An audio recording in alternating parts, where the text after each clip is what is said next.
In 2014, a cell phone was discovered in the backseat of a taxi in Fiji. The passenger who found it went through the contents to locate the owner. What they found instead was approximately 10 minutes of pixelated handheld footage, captured from aboard a large ocean-going vessel somewhere in open water. The initial portion of that footage has since been removed from public access, confirmed as scrubbed from the internet. What the remaining footage shows is a ship's deck, voices across it in multiple languages, another vessel in the distance, and roughly 100 feet beyond that vessel, a smaller boat. For a moment, nothing about the scene registers as unusual. The larger vessel accelerates, closes the distance, and strikes the smaller boat directly, flipping it. The crew is thrown into the water. None of them have life jackets. As the men took hold of whatever debris remained afloat, a voice from somewhere on the filming vessel issued orders in Mandarin, commands to shoot the men in the water. 40 rounds were discharged over the course of the recording. One man raised both arms in a visible attempt to surrender. A round struck him at the back of his head. After the shooting ended, the camera continued recording, crew members standing on deck, visible in the footage, laughing as they photographed each other.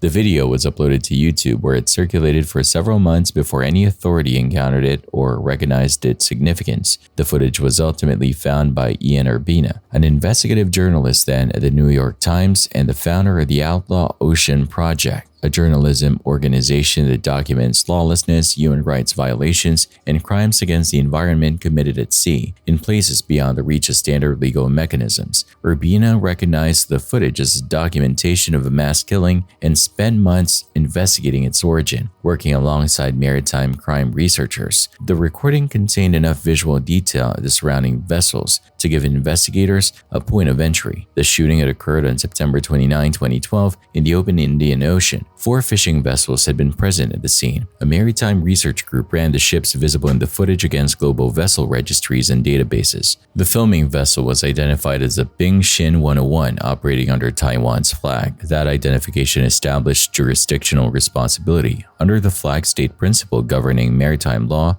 crimes committed aboard a vessel fall under the criminal jurisdiction of the country whose flag the vessel flies, regardless of where in the ocean the act took place or the nationalities of those involved. Taiwan carried the investigative obligation. The Taiwanese government's official position was that those in the water had been Somali pirates who had opened fire on the fishing fleet first, and that the response constituted self-defense. The location in the Indian Ocean was a documented area of active Somali piracy in the years following 2010. Armed private security personnel aboard fishing vessels operating in that region had become standard practice during the period. On its surface, the account was plausible. 2 specific problems undermined it. First, the footage contained nothing to indicate that those in the water were armed with any visible weapon. Second, when analysts reviewed the wreckage surrounding the men, they concluded it bore no resemblance to vessel types associated with Somali piracy operations, a determination reached by the analysts and attributed to their findings. In 2016, a private investigator working on the case located 2 Filipino crew personnel from the Ping Shin 101, Aldrin and Maximo. Maximo was among those visible in the footage on deck, posing for photographs in the period following the shooting. When investigators spoke with him, his account directly contradicted what the Taiwanese government had stated publicly. They didn't have any guns, only fishing equipment on their boat. It was wrong, people getting shot, but there was nothing I could do about it.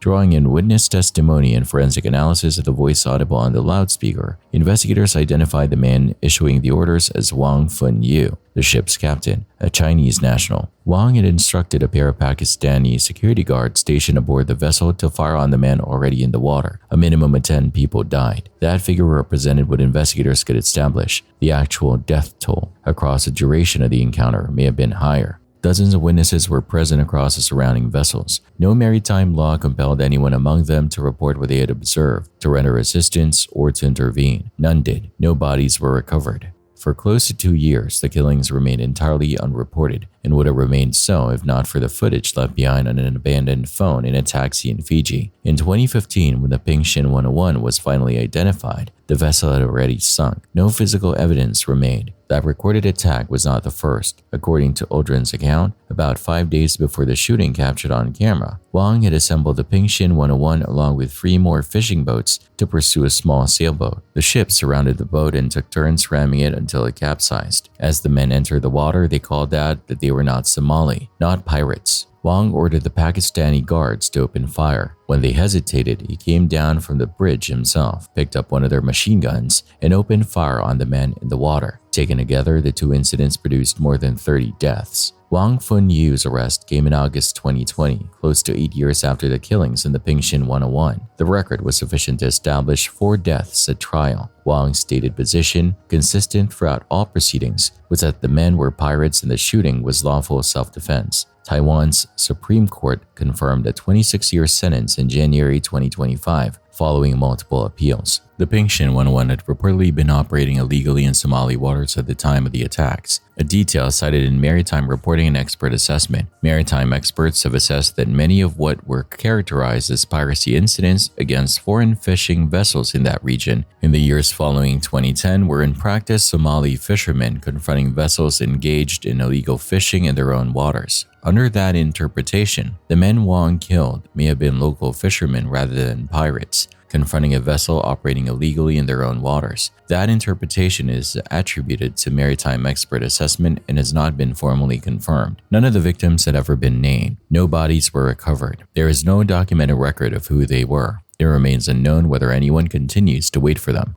The Taiwanese court that presided over Wang's trial accepted his characterization of the men as pirates and still convicted him of murder. The court's reasoning was specific. Once the men were in the water and no longer capable of fighting back, the legal basis for self-defense ceased to apply. What that determination confirms is not a finding about who the men were. The court conceded that question, but a finding about when the killing became unjustifiable regardless of the accepted premise. The accepted premise was piracy. The confirmed outcome was a murder conviction. The question the record leaves open is what it means for the legal threshold of self-defense to expire mid-encounter, and at precisely what moment the court determined the act of killing became murder, not because of who the men were, but because of what they were no longer able to do.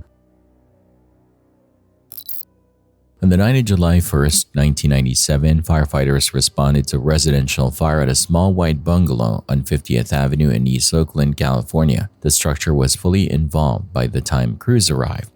As they worked, a severely burned woman came out of the house and made her way to a neighboring address. The neighbor who answered the door was Monica Joyboy. She was acquainted with both women who lived at the address, 2 sisters, Stevie Allman and her younger sister, Sarah Mitchell. The two resembled each other closely enough that people occasionally confused them. The burns on the woman at the door were extensive enough that Monica could not determine which sister she was looking at. The woman identified herself to paramedics as Stevie Allman, 52 years old. Her account of the fire, drug dealers operating in front of the property had thrown Molotov cocktails through the window in retaliation for years of cooperation with police, including video documentation of transactions conducted outside the home. She told those gathered at the scene that Sarah had relocated out of state several weeks prior. She was transported to Alta Bates Medical Center in Berkeley. Family members described Stevie as reliable and responsible. In their account, she had been the steady presence in Sarah's life, providing housing and covering for her when circumstances became difficult. That same summer, according to family, Stevie had informed Sarah it was time for her to move out. Within days, reporters arrived at the hospital. The woman identifying herself as Stevie gave interviews and issued a public statement.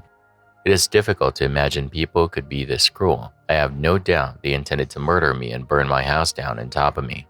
Approximately 1 week later, a handwritten 3-page letter was released to the press under her name. The response was significant. Cards, letters, and financial donations arrived from across the country, totaling more than $4,700. Local contractors made offers to rebuild the home. California Governor Pete Wilson announced a $50,000 reward for information leading to those responsible for the attack. The White House placed a call to the hospital to offer condolences. The account began to fracture from within the family. The third sister, another sibling of both Stevie and Sarah, had watched the hospital news coverage. Something about the woman on screen registered as inconsistent with Stevie's established behavior. She filed a missing person report for Stevie Allman, a notable action given that Stevie was ostensibly the patient recovering in that same hospital. When police spoke with her about the basis for her suspicion, she stated that Stevie was a private and quiet person who would not have filmed drug dealers or placed herself in direct confrontation with them. Her identification was based not on physical features, but on behavioral characteristics attributed to the sister. Investigators turned to the woman in the hospital. She denied being anyone other than Stevie Allman. A search of her belongings produced 2 identification documents in her wallet, one issued to Stevie Allman, one issued to Sarah Mitchell. Fingerprints were taken. The results matched a 1971 arrest record, confirmed as belonging to Sarah Mitchell. The woman in the hospital was Sarah Mitchell.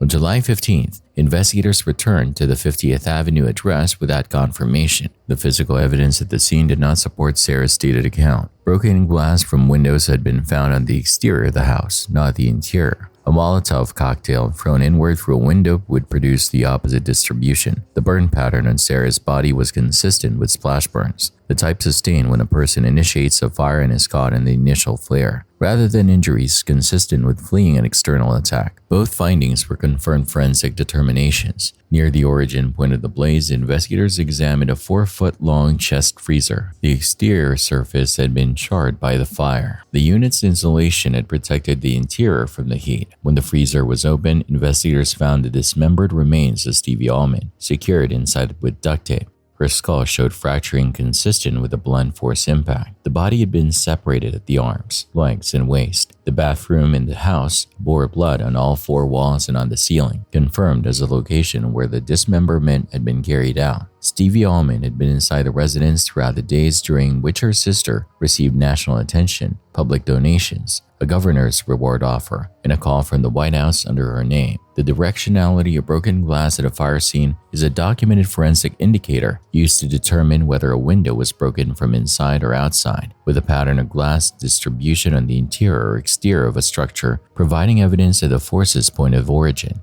The case did not reach trial until November 2000. On November 21st, the jury returned a verdict of guilty on a charge of first-degree murder. Sarah Mitchell was sentenced to life without parole.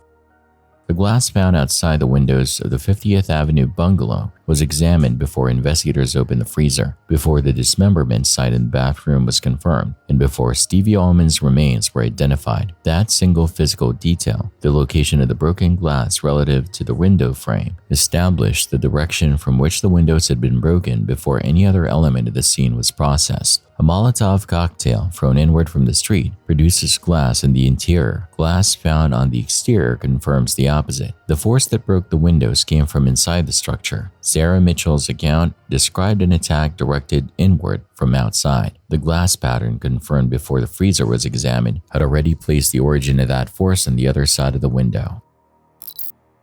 In the morning hours of April 22, 2012, firefighters in North Bend, Washington, were dispatched to a residential address on Southeast 159th Street following reports of smoke. The fire was stopped before it progressed beyond the kitchen. A search of the interior revealed what the fire had been intended to conceal. In the bedrooms, Lynette Keller, 41, and her daughter, Gayleen Keller, 18, each shot in the head. 7 gas containers were distributed throughout the residence. A plastic fuel container had been left on the stovetop with one burner engaged. The scene indicated an attempt to destroy the home entirely. The fire did not accomplish that. The only household member unaccounted for at the scene was Lynette's husband and Gayleen's father, Peter Keller, 41. His employer at a computer refurbishing store identified him as a reliable and excellent worker. Family members described him as an attentive father and a supportive husband. His record contained no prior criminal charges. No documented history of violence existed. One behavioral detail stood out. Peter regularly took extended solo hikes on weekends, absences that had drawn no particular attention. Investigators searching the house found an unlocked safe. Inside it were hand-drawn schematics for an underground installation and hundreds of photographs that documented its progressive construction.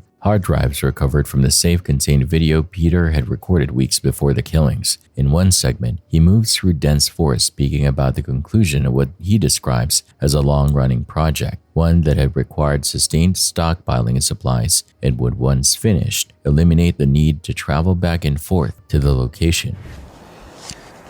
Well, it's about 2 weeks before the end.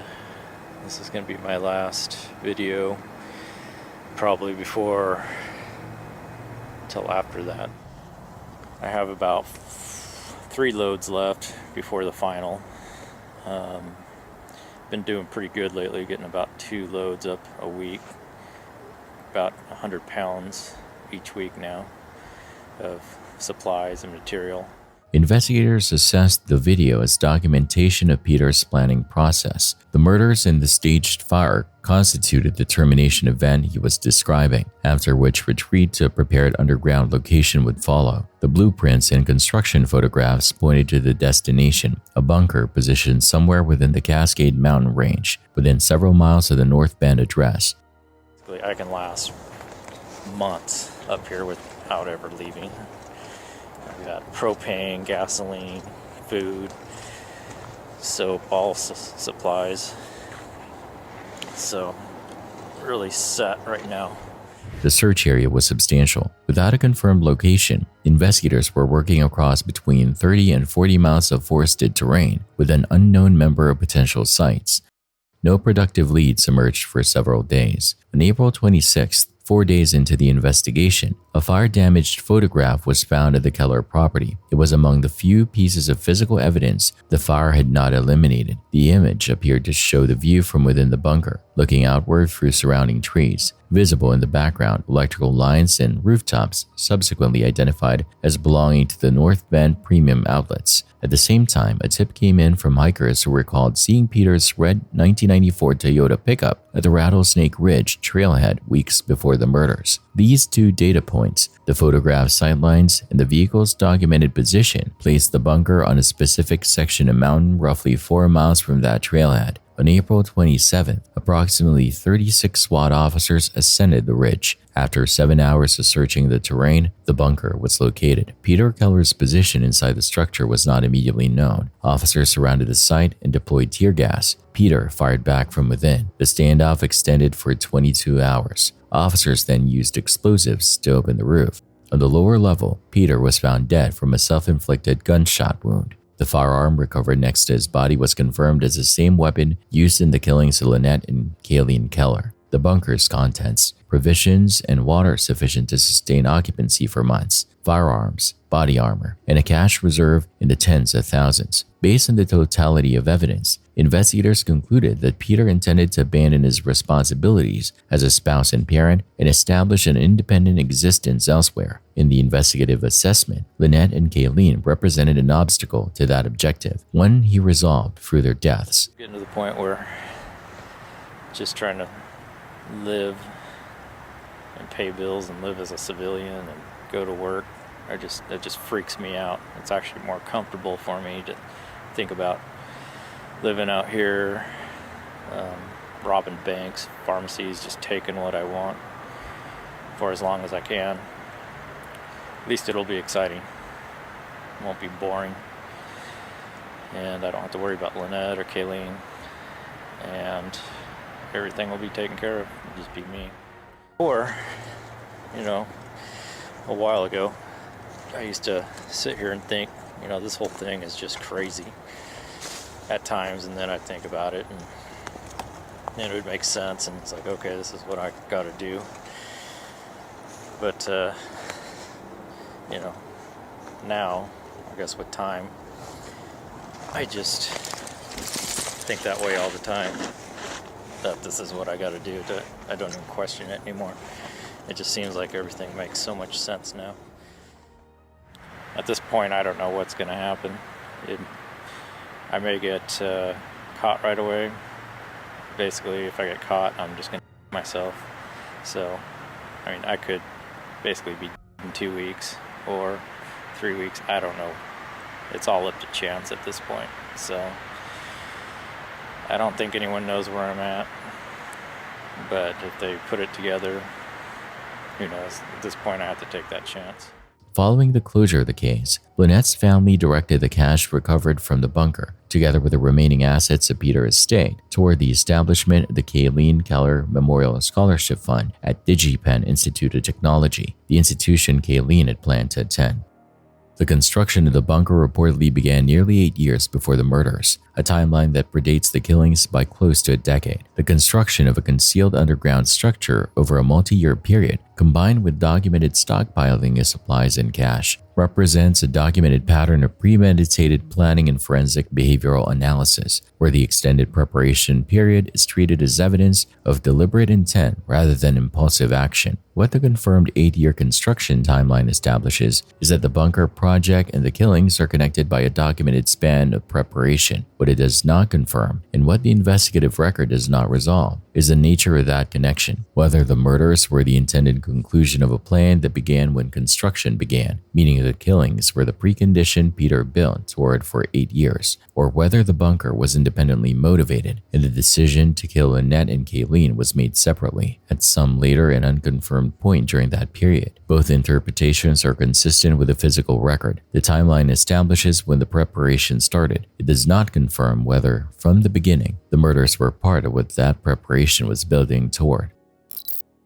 On April 4, 2024, a passerby moving through Kersaldale Nature Reserve along the River Irwell in Greater Manchester came across parts of a human body. The remains were wrapped in cling film and had been left inside an abandoned concrete bunker. Kersaldale is a public green space, a corridor of beach, woodland, and wetland paths. What was found there that morning prompted Greater Manchester Police to open a murder investigation. Detectives later characterized it as among the most unprecedented cases the force had conducted. No missing person report matched the description of the remains. Identification took time.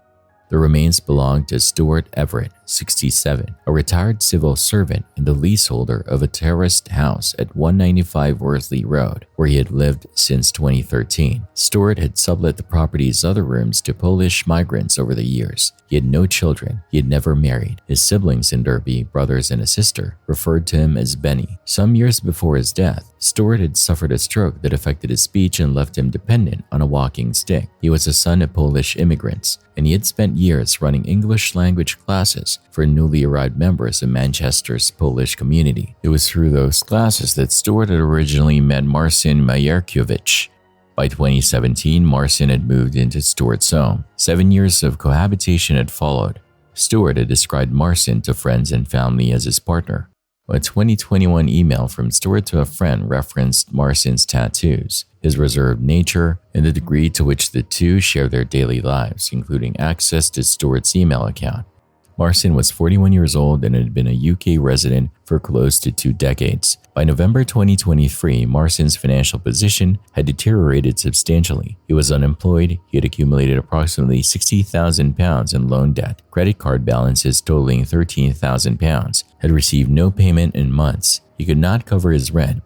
5 days before March 27, 2024, Marcin conducted an online search for the cost of borrowing £50,000, a confirmed digital record retrieved by investigators. On the evening of March 27, 2024, Stuart was in Marcin's bedroom, seated on a sofa bed. The two were watching a football match. Marcin struck Stuart on the top and back of the head a minimum of 4 times with a heavy blunt instrument. Pathological evidence identified this as most likely a hammer. The force was sufficient to fracture and cave in Stuart's skull. Pathological evidence confirmed that Stuart survived long enough after the attack to inhale blood into his lungs before death. That same night, Marcin dismembered Stuart's body on the bedroom floor. The instruments used were a knife and a hacksaw, both of which Marcin had purchased specifically for this purpose in the period before the killing. The body was separated into a minimum of 27 pieces. The remains were wrapped in cling film and bin bags and distributed across shopping bags, portable enough to be carried on foot or by public transport. At 8:11 a.m. on March 28th, before beginning the disposal, Marcin sent a message to the third housemate at the property, stating that Stuart had traveled to his brother's home for Easter. Over the weeks that followed, Marcin made a minimum of 11 separate journeys, on foot and by bus, dispersing Stuart's remains across parks, woodland areas, and nearby waterways. One of those journeys ended at Kersaldale Nature Reserve, where Stuart's lower torso and legs were subsequently found by a passerby.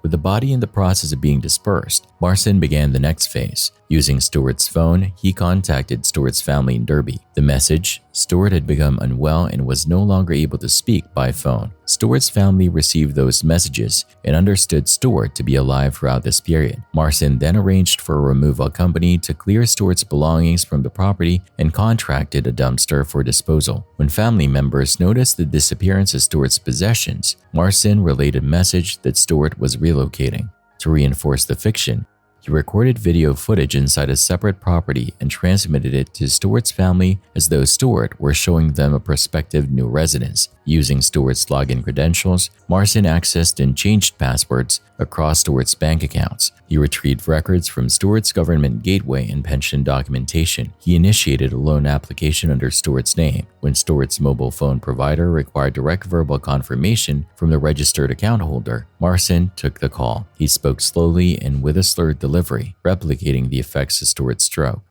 On Stewart's brother's birthday, a handwritten card arrived bearing Stewart's name. Stewart had been dead for 2 weeks at that point.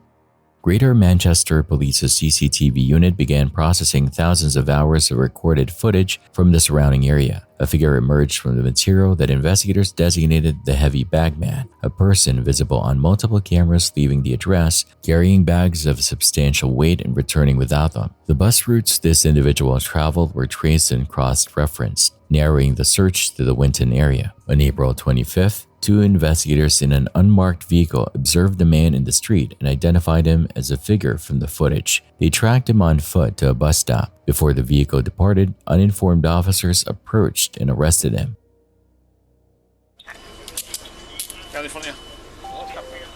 Being signed, you're detained for the purpose of a search while we ascertain your identity, okay? Or if you could pass me your mobile number for it. Just one stand up first. Well, this group, give us a call, please. Can you double check, please? Try to check his pocket. Yeah, thank you. This is the box number of It's definitely a mistake. 100%. I know, I appreciate that. All we've had is information passed to us from officers investigating a serious matter as to whether you may be involved. Happened on like I Not told right you. now. Not today, but it has happened recently. Okay. In Marcin's possession at the moment of arrest, Stewart Everett's phone and bank cards. Subsequent investigation confirmed that Marcin had been searching online for properties in Spain in the weeks before his arrest. It had been scheduled to leave the country that day. Marcin was charged with murder. The trial opened in Manchester Crown Court in March 2025. Marcin did not testify. When the verdict was delivered, he registered no visible response and offered no statement to Stewart's family. Only a third of Stewart's remains were ever recovered. Marcin declined to assist investigators in identifying the locations of the rest. He was sentenced to life in prison with a minimum custodial term of 34 years. The judge confirmed as a finding of the court that the murder was premeditated and was motivated entirely by financial gain. Digital search records, including browser history, financial queries, and property searches, are a documented category of forensic evidence in premeditated homicide cases, where the timestamp and content of searches conducted in the period before a killing can establish a timeline of intent that the physical evidence alone cannot provide. The confirmed digital record shows that 5 days before March 27, 2024, Marcin searched online for the cost of borrowing £50,000. The judge found the killing to be premeditated. What the borrowing inquiry 5 days prior establishes is that Marcin was engaged in financial planning in the days immediately preceding the murder, and that the specific sum he searched for was in the same range as the debt he had already accumulated. What that search record does not confirm, and what the digital evidence cannot determine by itself, is the precise point at which Marcin made the decision to kill Stewart rather than to seek another financial solution. The search predates the killing by 5 days. Whether it reflects a decision already made, a decision in formation, or a final calculation that preceded the decision remains a question the timestamp alone cannot close. On December 30th, 2019, shortly after 10:30 a.m., Philemon Ledesma was driving northbound on Highway 1 near Gray Whale Cove in San Mateo County, California. He called 911 to report that a vehicle had gone off one of the coastal cliffs. Officers arrived within 20 minutes. At the highway's edge, tire tracks were visible leading toward the drop, approximately 40 feet down to the Pacific. Below, there was no vehicle. There was no person. Nothing recoverable was found at the base of the cliff. Philemon's car contained a dashcam he had installed years prior. The footage was intact. It showed what he had reported, an SUV crossing the sandy margin at the cliff's edge, becoming airborne and descending off the face of the cliff.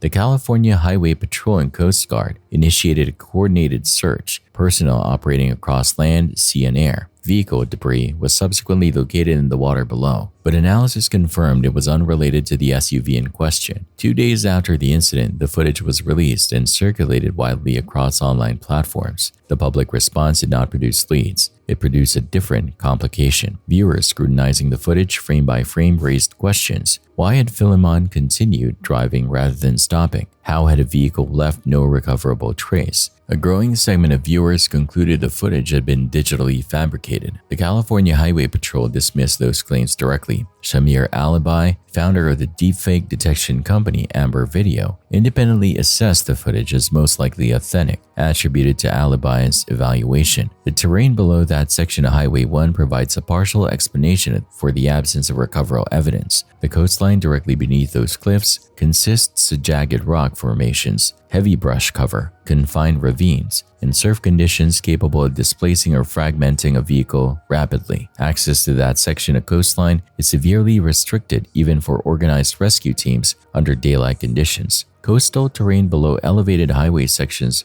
on California's Highway 1 presents documented recovery challenges for search operations where tidal action, rock formations, and restricted access can prevent the location or retrieval of a vehicle remains for an extended period following an incident. The case had a subsequent development. Human remains were discovered on Montara Beach alongside a California driver's license. DNA testing identified the remains as belonging to Tracy Ivory Sinclair, 52, a San Francisco resident.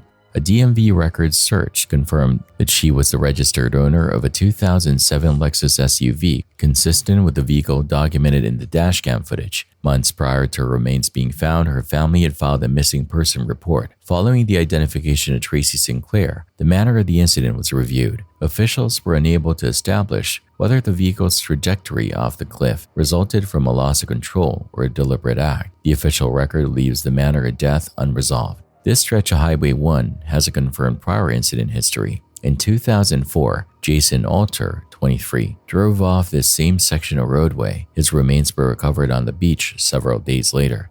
In 2017, a 22-year-old went missing while traveling for work. Investigators concluded he had gone off the cliff. Manner of death was not characterized beyond that determination in either case. In December 2020, California's Transportation Department installed barrier infrastructure along the cliffside. The installation followed years of advocacy from the families of individuals who had died on that stretch. The dashcam footage confirms one thing with specificity. An SUV crossed the sandy margin at the cliff's edge and went over. What that footage documents is the vehicle's position and trajectory at the moment it left the road. What it does not and cannot document is what preceded that moment in the cab, whether the vehicle's path toward the cliff edge was the product of a mechanical event, a loss of control, or a deliberate direction of the wheel. Officials reviewed the same footage, identified Tracy Sinclair through DNA evidence, confirmed the vehicle registration, and closed without a determination and manner of death. The confirmed dashcam record establishes the outcome. It establishes nothing about the decision or absence of decision that produced it. On August 29, 2010, trail bike riders navigating the fire trails of Belong Low State Forest, a stretch of bush between Sydney and Canberra, came across human bones distributed across the forest floor. Among them was a skull, scattered nearby a small silver earring, a single sock sized for a child, and the remains of a decomposed women's t-shirt bearing a single printed word across the front, angelic. Investigators submitted the DNA profile to state and federal databases and cross-referenced the description against every open missing person report held nationally. No match was returned. No one matching the victim had been reported missing by anyone. Police assigned her a working name, the Angel Belong Low. By late 2011, the case had produced no identification. Investigators used the recovered skull and hair to reconstruct the woman's face and release the image publicly. 35 tips followed. Each was eliminated through follow-up.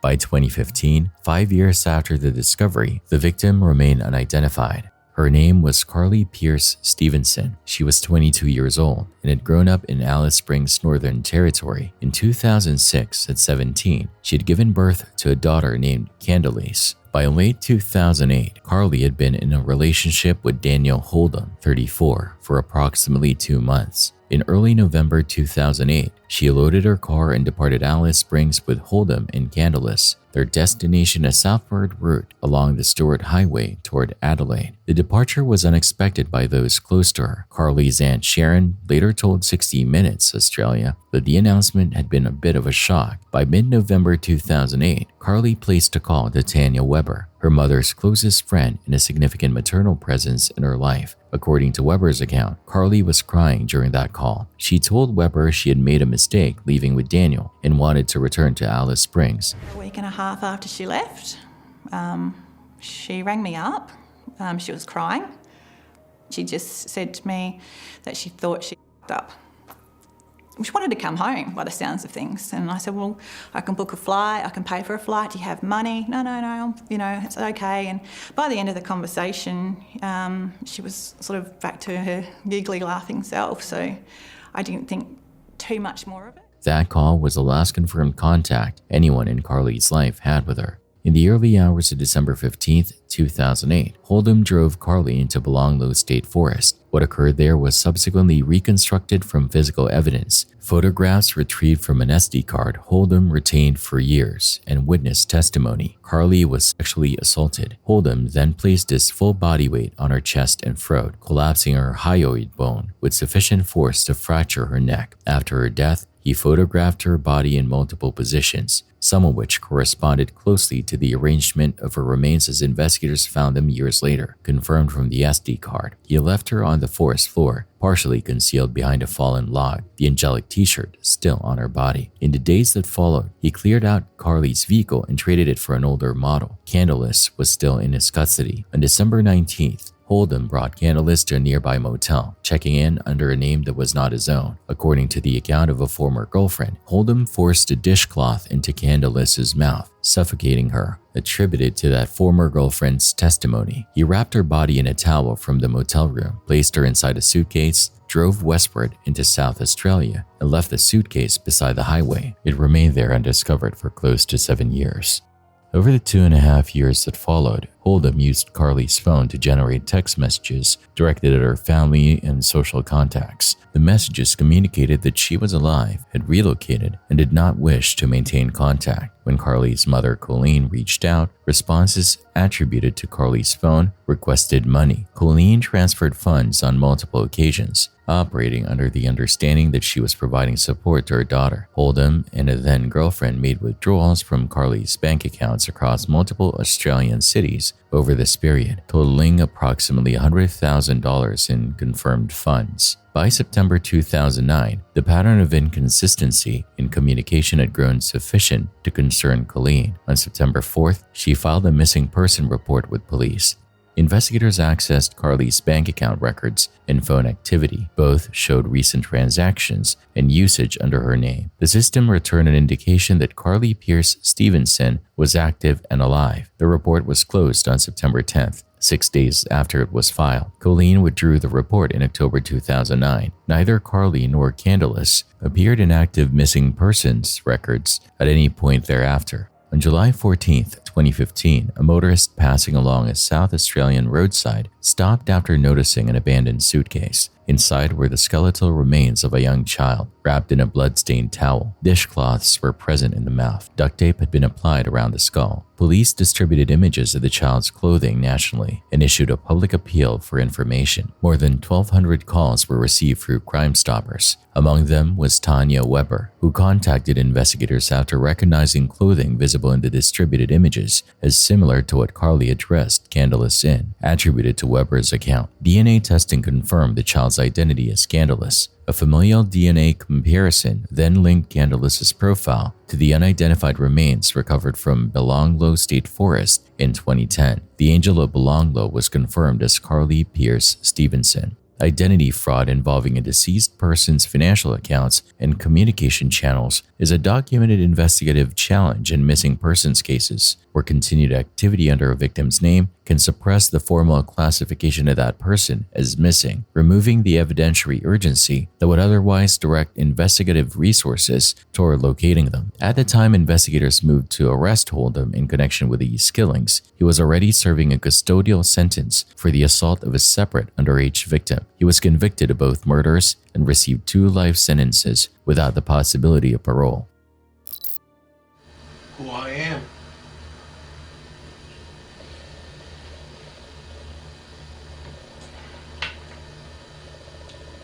Oh. On September 16, 1996, the building manager at Van Buren Plaza in Hollywood, Florida, contacted police regarding one of the units. A noticeable odor had been present for at least a day. Blood had begun seeping through the walls into the apartment below. Officers forced entry and found the decomposing body of Ricardo Lopez, 21 years old. A video camera was positioned across the room, directed toward his body. On the wall behind him, a message had been written. The 8mm tapes are a documentation of a crime, terrorist matter. They are for the FBI. 11 videotapes were stacked beside the body, each approximately 2 hours in length, totaling close to 22 hours of recorded material. The tape that remained loaded in the camera bore the label, Last Day. That tape showed Lopez on September 12th in his apartment, recording himself during the final hours before his death. The footage was not the immediate priority. Earlier on September 12th, Lopez had mailed the package to the London address of Icelandic musician Björk. Inside, a book that had been hollowed out and rigged to discharge sulfuric acid at point of opening, engineered to spray into the face of whoever unsealed it. Lopez had recorded himself constructing and dispatching the device. Hollywood police contacted UK authorities immediately upon viewing the tape. On September 17th, British police located the package at a postal sorting facility and safely detonated it before it reached its destination. A review of all 11 tapes identified no additional targets. The tapes spanned 9 months. The first was dated January 14th, 1996. In it, Lopez described a fixation on Björk that he stated had begun when he was 18 years old. He spoke of her as a means of distancing himself from elements of his life he found intolerable: his employment, his physical appearance, the extent of his social isolation. He displayed an 83-page handwritten journal documenting his thoughts about her. Okay. Comfort is what I seek in speaking to you. Something with I don't know. Something that makes me feel better. For a long time, I've been speaking into the mirror and being my own psychologist, sort of. Whatever. It's a release. Björk has been an incredible part of my mind since '93. Since I first saw her. I've started with a crush, and ended up with an obsession, which I'm not embarrassed to admit. No, it's an obsession. Erotomania, a documented delusional disorder in which an individual believes another person, typically of higher social status, is in love with them, is associated in the clinical literature with a subset of cases involving targeted threats or attacks against the object of the fixation, and is distinct from general obsession in that it involves a fixed belief rather than simply an intense preoccupation. At some point during the recording period, Lopez encountered a magazine account indicating Björk was in a relationship with another musician. On tape, he characterized this as a betrayal attributed to his recorded statements. His stated objective from that point forward was to cause her permanent facial disfigurement or to end her life. The tapes document an initial plan involving hypodermic needles containing HIV-infected blood. He did not execute that plan. The sulfuric acid device was the documented alternative, confirmed constructed and mailed. To the payphone over there, my list of numbers, start calling. Either I'm going to get a hydrochloric acid 100%, sulfuric acid, the strongest I can get.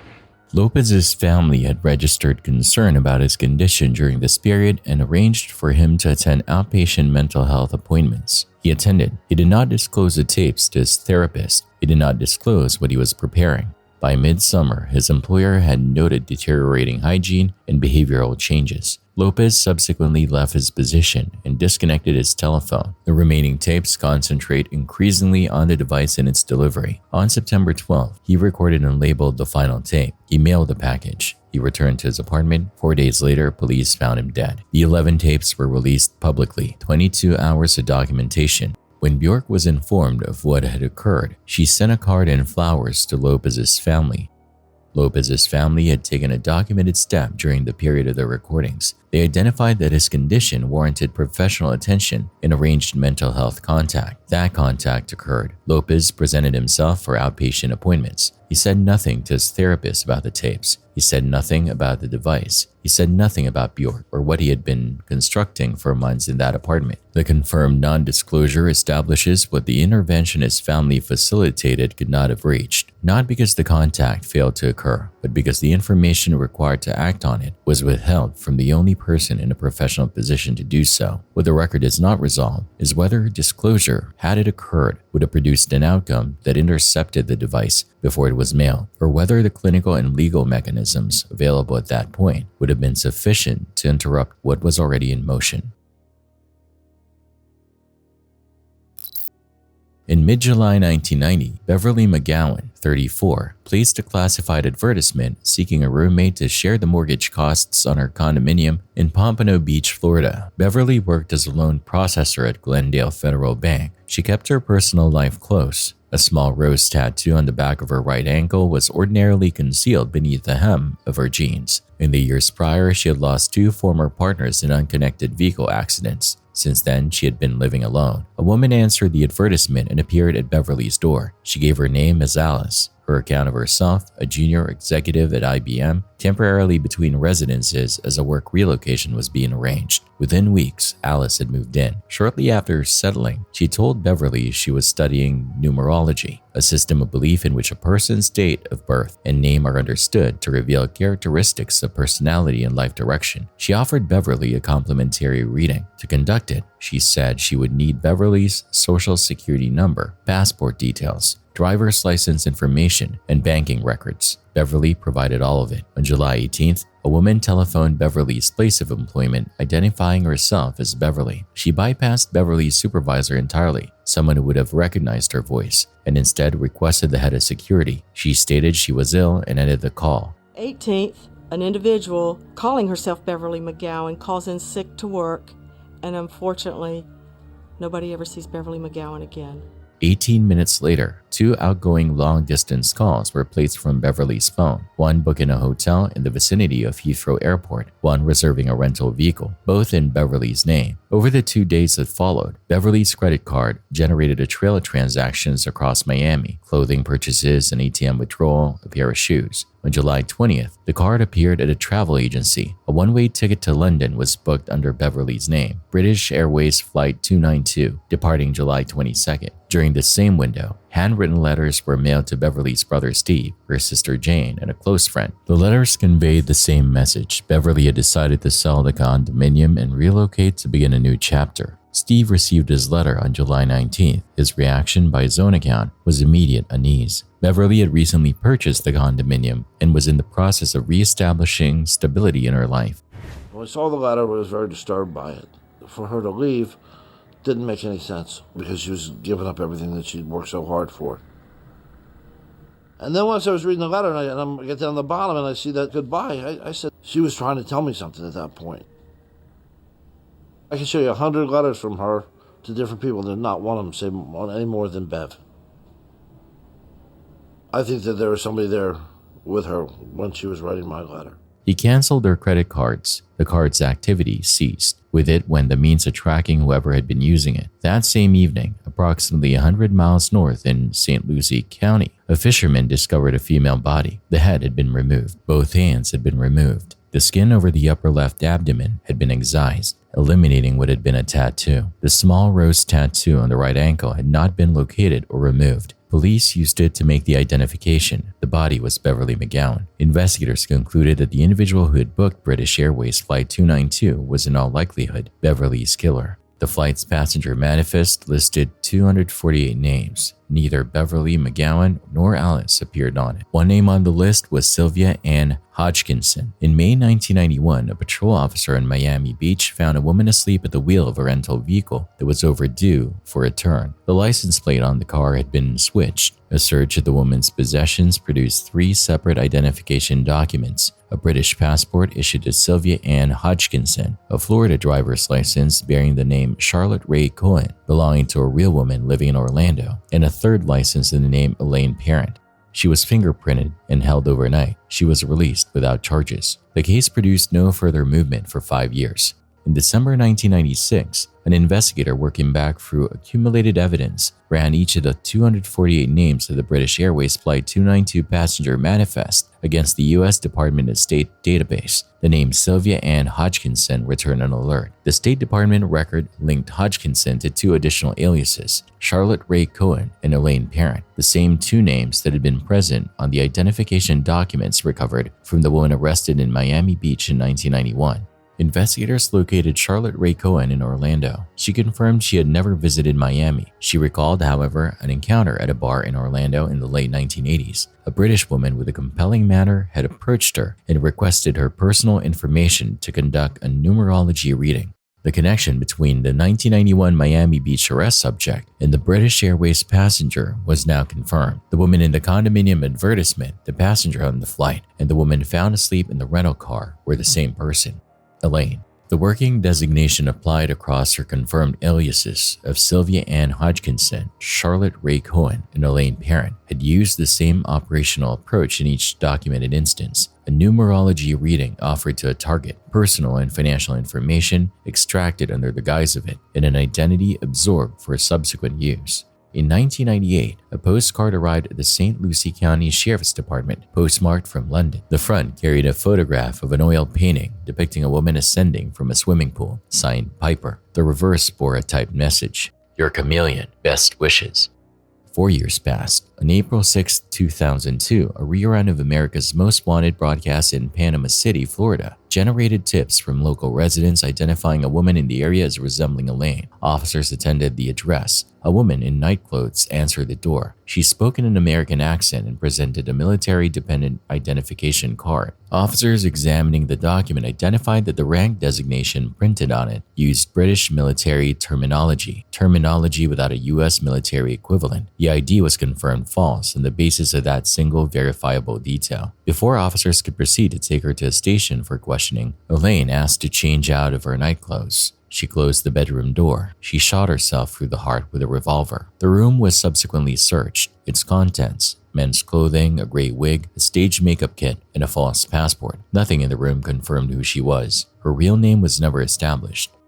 Sustained identity fraud operations using multiple alias documents are documented to be vulnerable at the point of direct verification against institutional databases or specialist knowledge, where a single inconsistency in terminology, format, or credential content can expose the entire construction the fraudster has maintained across other interactions. Elaine had sustained her operational identity across more than a decade of documented activity: multiple aliases, multiple stolen credentials, a transatlantic movement pattern, and at least one confirmed murder. The construction held across interactions in which no one was positioned to verify the specific content of what she presented. It failed at a single point: a rank designation on a military identification document that an officer recognized as terminology the U.S. military does not use. That one terminological inconsistency, not a database cross-reference, not fingerprint analysis, not a witness identification, was what broke the document. With a confirmed discovery of that false credential through a single verifiable detail establishes about where a sustained identity fraud operation is most likely to break down is this: not at the level of accumulated scrutiny, but at the moment of contact with someone holding institutional knowledge specific enough to recognize what does not belong. Elaine's construction survived generalist verification for years. It did not survive the moment an officer read a rank. Terry Radford was 87 years old, a retired teacher. In the years before his death, he had been the primary caregiver for his wife, who suffered from severe dementia. She had died 7 months before April 19, 2019. 3 foreign holidays had been scheduled for later that year.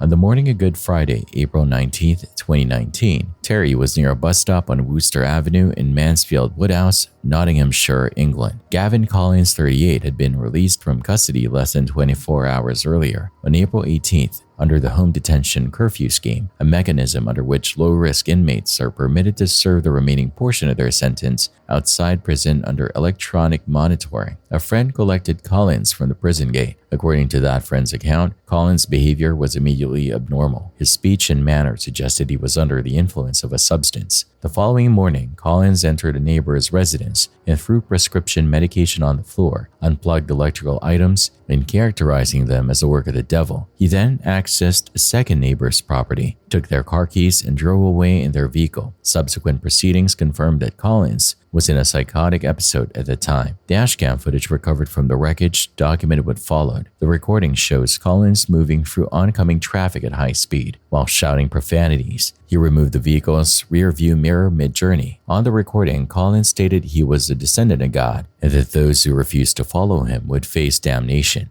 Of God, and you love me up! Watch this!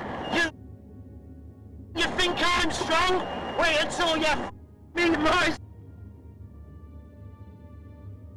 of him, because ultimately he'll give her an ultimatum: either listen to Gavin, Mum, or you're gonna go to hell. He'll disown you, and so will I, but it's now grandma's. In Skegby, Nottinghamshire, Collins lost control of the vehicle and struck a house. The homeowner, who was in the front garden, moved out of the path of the collision. Collins exited the wrecked car and approached the homeowner. "Do you believe in Jesus? Because I'm Jesus, and I will kill you if you don't give me the keys." The homeowner refused. A woman had stopped her vehicle nearby to assess the aftermath of the crash. Collins forced entry into her car, drove a short distance, removed her from the vehicle, and continued driving. This was the second vehicle taken that morning. Collins subsequently crashed that vehicle as well. He then entered a house in the area where a mother and 2 children were eating breakfast. He used blood from his own wounds to draw crosses on their foreheads. He demanded the woman's car keys and made explicit threats against her children's lives. She handed over the keys. This was a third vehicle. Collins drove toward Worcester Avenue. He observed Terry Radford standing near the bus shelter. He moved the vehicle into reverse and accelerated in Terry's direction. The car mounted the pavement and drove Terry into the bus shelter. Terry Radford died at the scene. Collins stepped out of the vehicle. He said, "I've killed him. I've killed the devil." Police had already been responding to reports of erratic driving in the area. An arriving officer found Terry's body near the shelter. The documented injuries included crushed legs and a large open wound on the left shin. Collins remained in the vehicle attempting to leave. Officers deployed a taser and placed him under arrest. The total duration of the rampage, approximately 30 minutes.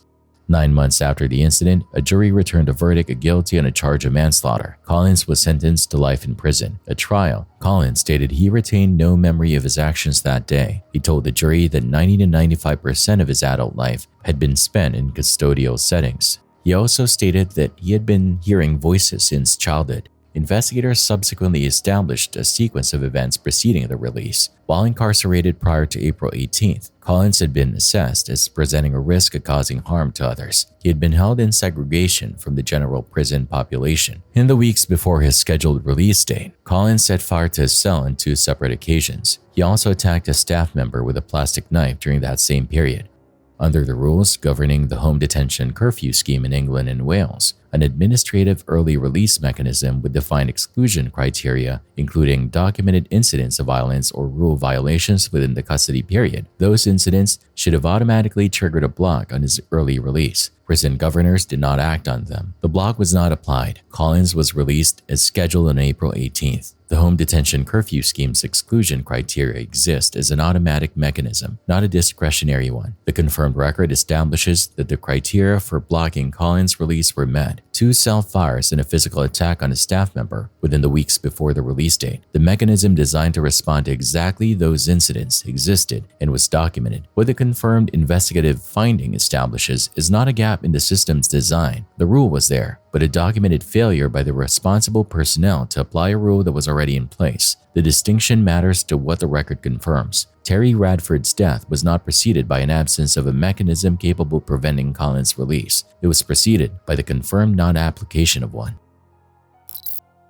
In the early hours of October 15, 1980, at approximately 2 a.m., news reporter Elaine Green and a station photographer were leaving WCPO television station in Cincinnati, Ohio, heading toward their vehicles. James Hoskins stepped out from the darkness carrying a semi-automatic rifle and directed them back inside. He told them no one would be hurt. He said he needed the cameras to deliver a message. Hoskins was 41 years old, an unemployed artist who lived in Cincinnati's Over-the-Rhine neighborhood. In addition to the semi-automatic rifle, he was carrying 5 handguns and approximately 600 rounds of ammunition. He gathered all 9 employees present in the building and held them at gunpoint. He told Elaine Green he intended to go on live television. Green persuaded him to record the interview on tape rather than broadcast it live. The decision transferred editorial control to the station and allowed for coordination with law enforcement before any footage was aired, a documented crisis management approach in broadcast journalism that removes the unpredictability of a live transmission during an active hostage situation. The documented decision by Elaine Green to redirect a demand of live broadcast to a recorded format is recognized in broadcast journalism as a crisis management technique that provides editorial control and allows for coordination with law enforcement before any footage is aired. The recorded interview ran for approximately 10 minutes. Throughout it, Hoskins described what he observed daily from his apartment in Over-the-Rhine: poverty, violence, and what he characterized as systemic neglect. He criticized news organizations for entering such neighborhoods only after deaths had already occurred. He accused city officials of displacing low-income residents from housing in areas visible to convention attendees.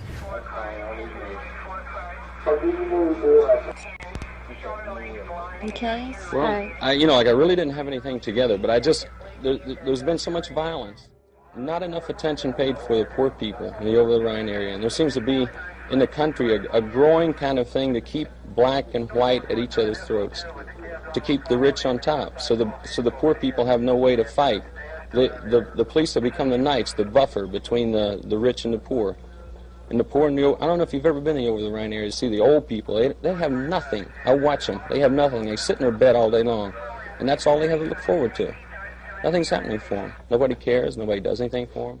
Like the things you should be covering, you don't cover. You don't. You never come into the area unless somebody gets wasted. They're displacing people. They tear the buildings down so that when the people come into the convention centers, they don't have to look at the poor people. During the interview, he spoke consistently in a register suggesting he did not expect to survive the night.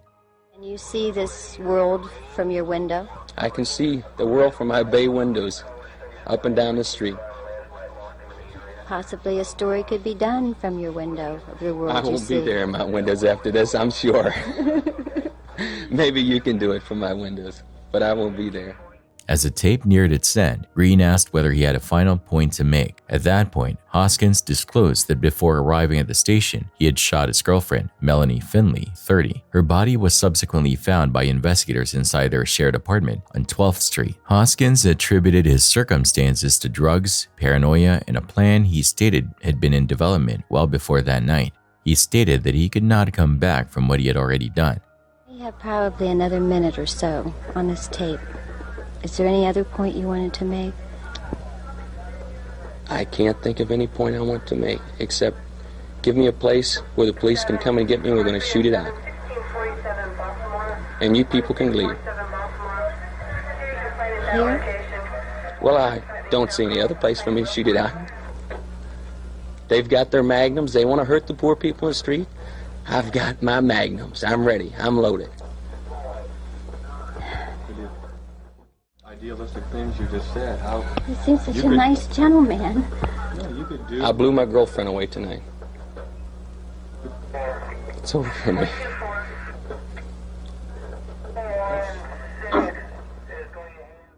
I have no choice. I have murdered my girlfriend. I have been taking this weird drug. I am out of my mind. But you can get help.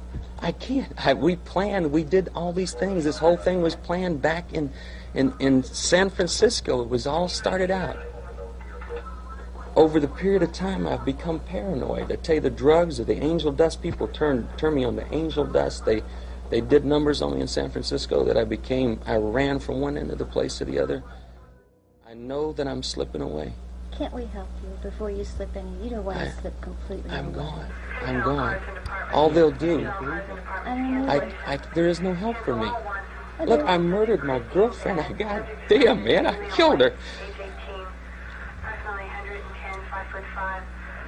After approximately 90 minutes, Hoskins released all 9 hostages without injury and barricaded himself alone in the newsroom. Police and SWAT teams established a perimeter around the building. Negotiators maintained telephone contact with him through the morning hours. At 9:15 a.m., while in telephone contact with an officer, Hoskins said, "Well, it's time. I'm gonna do it now." The officers did not immediately enter. Concerned the situation could be a tactical deception, they held their position for an additional 4 hours. At 1:45 p.m., they entered the newsroom. Hoskins was found on the floor with a self-inflicted gunshot wound. A subsequent search of his apartment produced additional weapons, bomb-making materials, and organized files documenting prominent figures in the city. The files had been labeled under categories including political creeps, business creeps, and police tactics, confirmed by investigators. Elaine Green received a Peabody Award for her conduct during the interview.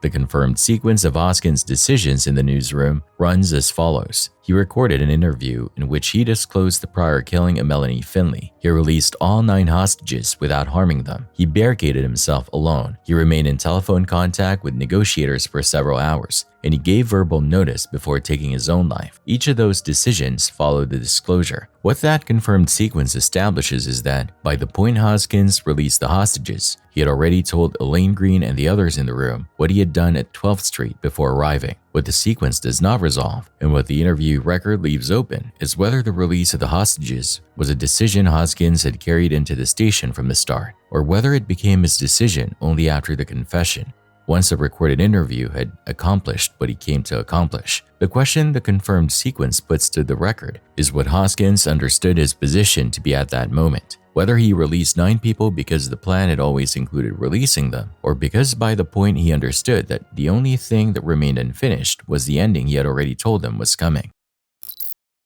On January 5th, 2024, Mason Treat, 16 years old, was traveling along Interstate 40 near Garth Brooks Boulevard in Yukon, Oklahoma, heading to basketball practice. He was driving a black Dodge Charger displaying a temporary paper tag, a configuration that was legal under Oklahoma law at the time.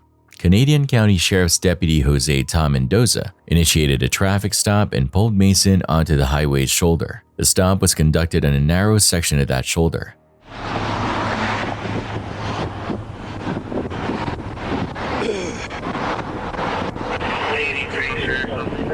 Okay, I tell you what.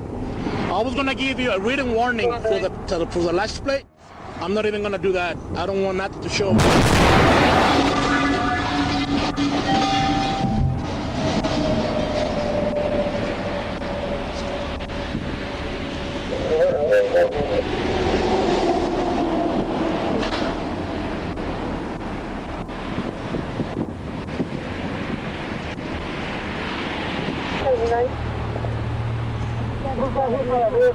I need medical.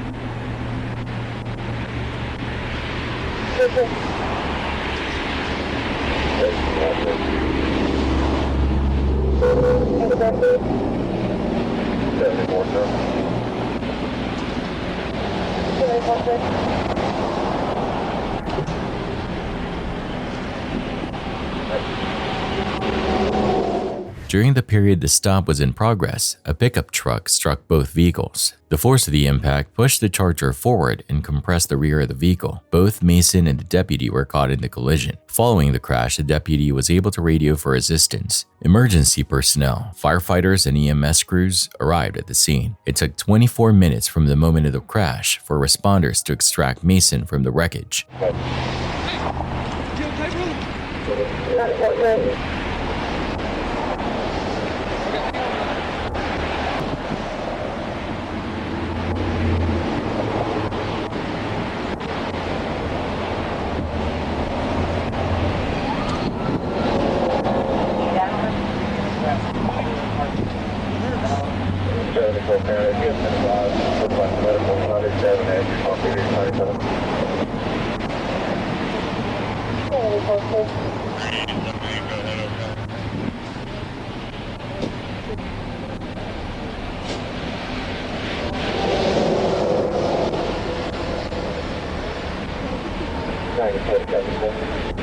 Mason's confirmed injuries included a brain bleed requiring emergency surgery, brain swelling, broken ribs, punctured lungs, nerve damage along his right side, and injuries to his knee and back. In the immediate aftermath, he was unable to walk or speak. He was hospitalized and remained in care for close to 3 weeks. Dashcam audio reportedly captured a trooper present at the scene, stating, "I don't care about them," attributed to early news reports. This audio was cited in early coverage as a potentially relevant factor in the medical response during the period preceding Mason's extraction. I don't care about it.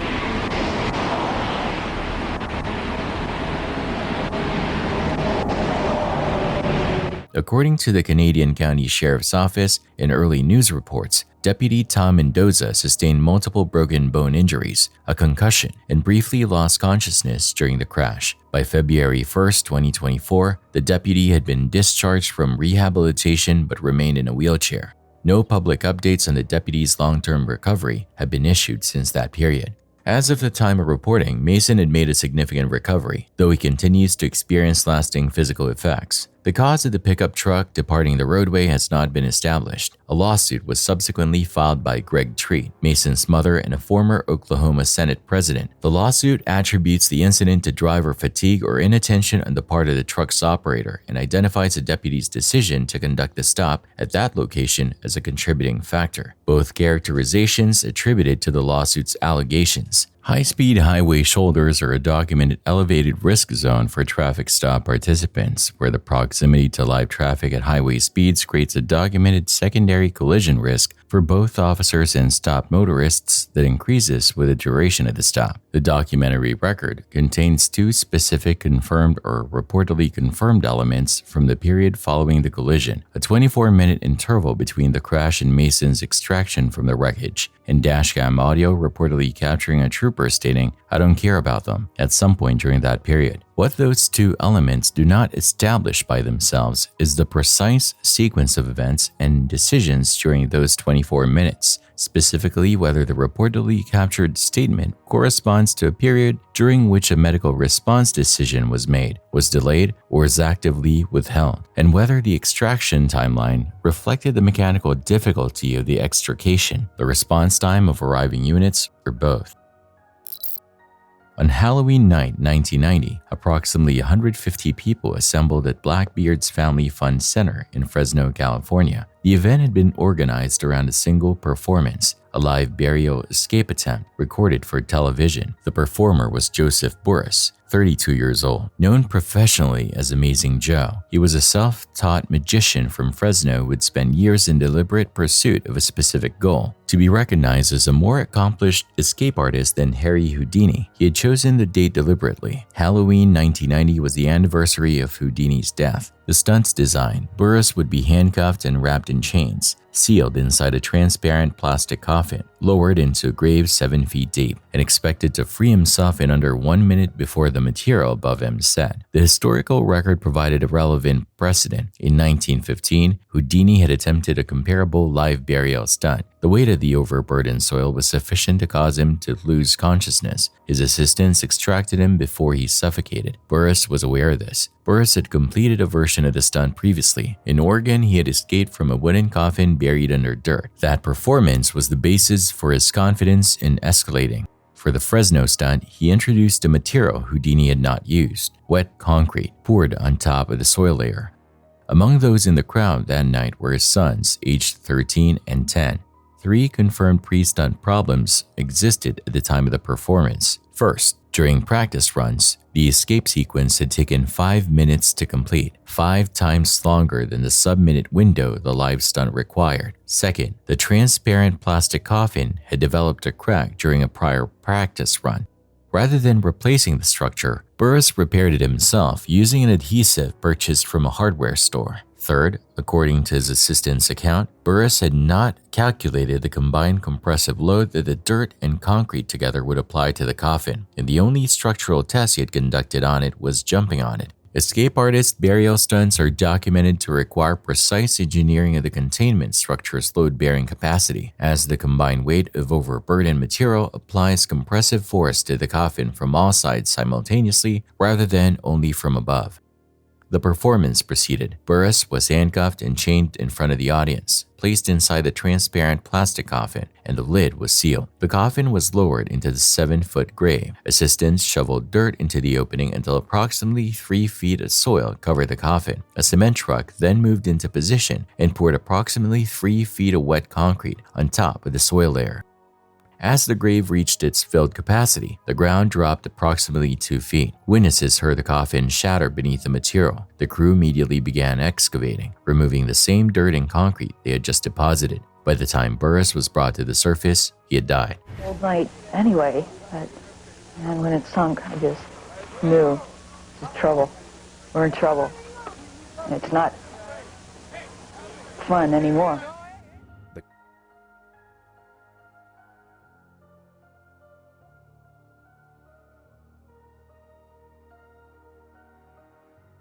The Fresno County Coroner's Office ruled the cause of death as asphyxia caused by compression of the chest, a confirmed official finding. Pathologists examining the body found concrete beneath his fingernails, indicating he may have attempted to dig himself out after the coffin structure failed. The inference attributed to pathologists with a hedge intact. The estimated load figures are calculated from the stated volumes. 3 feet of dirt over the coffin's approximate footprint, an estimated 4,000 pounds. 3 feet of wet concrete over the same area, an estimated 7,500 pounds. Combined estimated load at the point of collapse, approximately 11,500 pounds, roughly equivalent to the weight of an adult elephant. The plastic coffin placed under that load had already failed structurally before the night of the performance. It had cracked during a prior practice run. The decision made at that point was not to source a replacement structure, but to apply hardware store adhesive to the crack and proceed. That decision was made by Burris. What the confirmed sequence establishes is that the coffin's structural integrity had already been compromised and visibly documented before it was ever placed in the ground. The question the record puts directly to that decision is what the confirmed prior crack established about the margin of structural reliability that remained in a glued plastic container, and whether a coffin that had already failed under the comparatively limited stress of a practice run could reasonably have been expected to hold under a calculated combined load of approximately 11,500 pounds. On the morning of January 7, 2026, a 36-year-old commercial driver employed by AJ Major Moves Incorporated was traveling along East Sam Houston Parkway in northeast Harris County, Texas. The hour was early. A silver sedan came up alongside the truck and maintained a position adjacent to it. The two occupants of the sedan were a 23-year-old woman operating the vehicle and her 15-year-old brother riding in the front passenger seat. Their account of the basis for the encounter, a belief that the truck had made contact with the sedan's side mirror during traffic.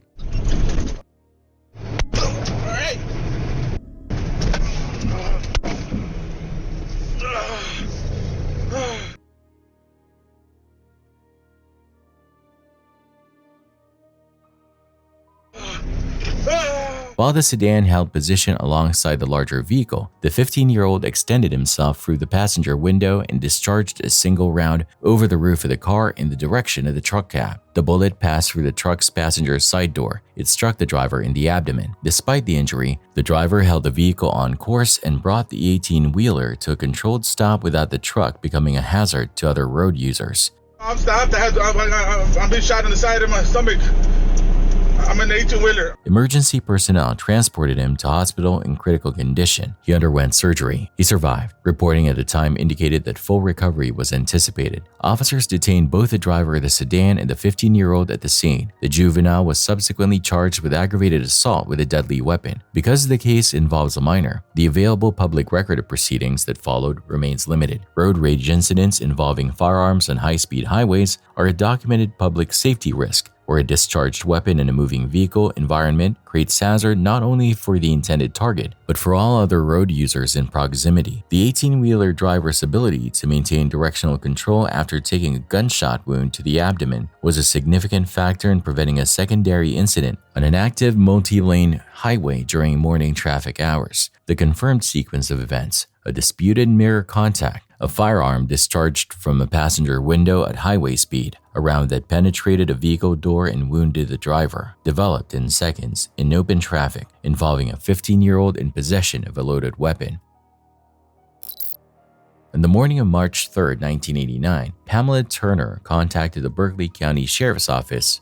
Her stepson, Justin Lee Turner, 5 years old, had not returned home. Her account: Justin had left the family property off Horseshoe Road in Moncks Corner, South Carolina, to board a school bus from a neighbor's address several hundred yards away. He did not come back. Investigation confirmed that Justin never boarded the bus that morning. Local police, the Berkeley County Rescue Squad, and volunteers conducted searches across the 2 days that followed. They moved through the surrounding woodland, checked out buildings, examined storage spaces, and searched abandoned structures on and around the Turner property. The search covered sheds, the woods bordering the residence, and every structure investigators had access to. Justin was not found. On the morning of March 5, 1989, search operations resumed for the third consecutive day. A local news crew from WCBD was present at the property, documenting the search on camera. The search lasted approximately 5 minutes before it reached a conclusion no one on the ground had anticipated. Victor Lee Turner, Justin's father, walked to an old camper located on the family property and looked inside. Oh, something's in there. Everybody stand back. Everybody stand back.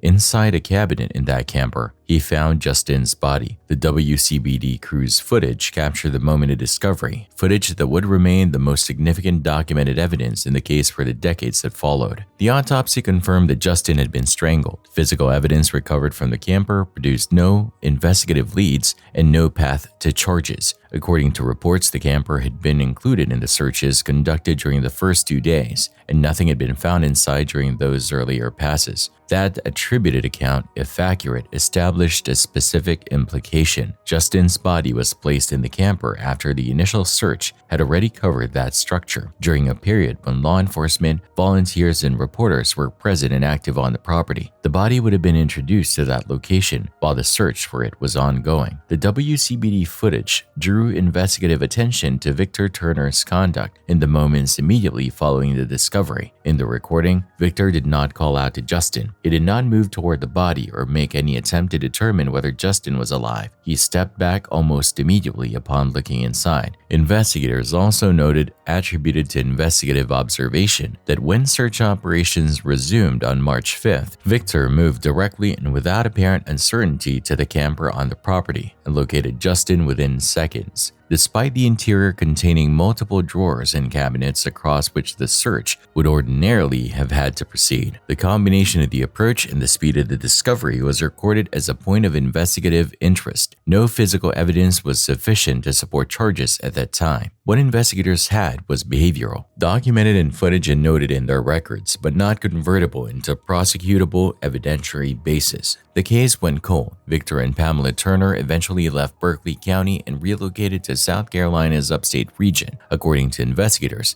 neither made contact with law enforcement after departing the area. No inquiry about the investigation status. No communication with the agencies responsible for the case. In September 2023, a law professor at the University of Virginia was directing a student research project focused on mapping the documented movements of serial killer Richard Mark Evans. A student reviewing naval records as part of that work found that the vessel to which Evans was assigned had docked in Charleston on March 3, 1989, the same date Justin Turner disappeared. Moncks Corner was approximately 15 minutes from that port. Researchers compared Evans's known criminal conduct against the circumstances of Justin's case and identified similarities in the pattern of activity. No physical evidence linked Evans to Justin's death. Evans was not available for questioning. He died during a law enforcement vehicle pursuit in Florida in 2002, following the escape of a kidnapping victim who subsequently identified him to police. His body was cremated following his death and his ashes were scattered. No biological material from his remains was available for DNA comparison against anything recovered in Justin's case.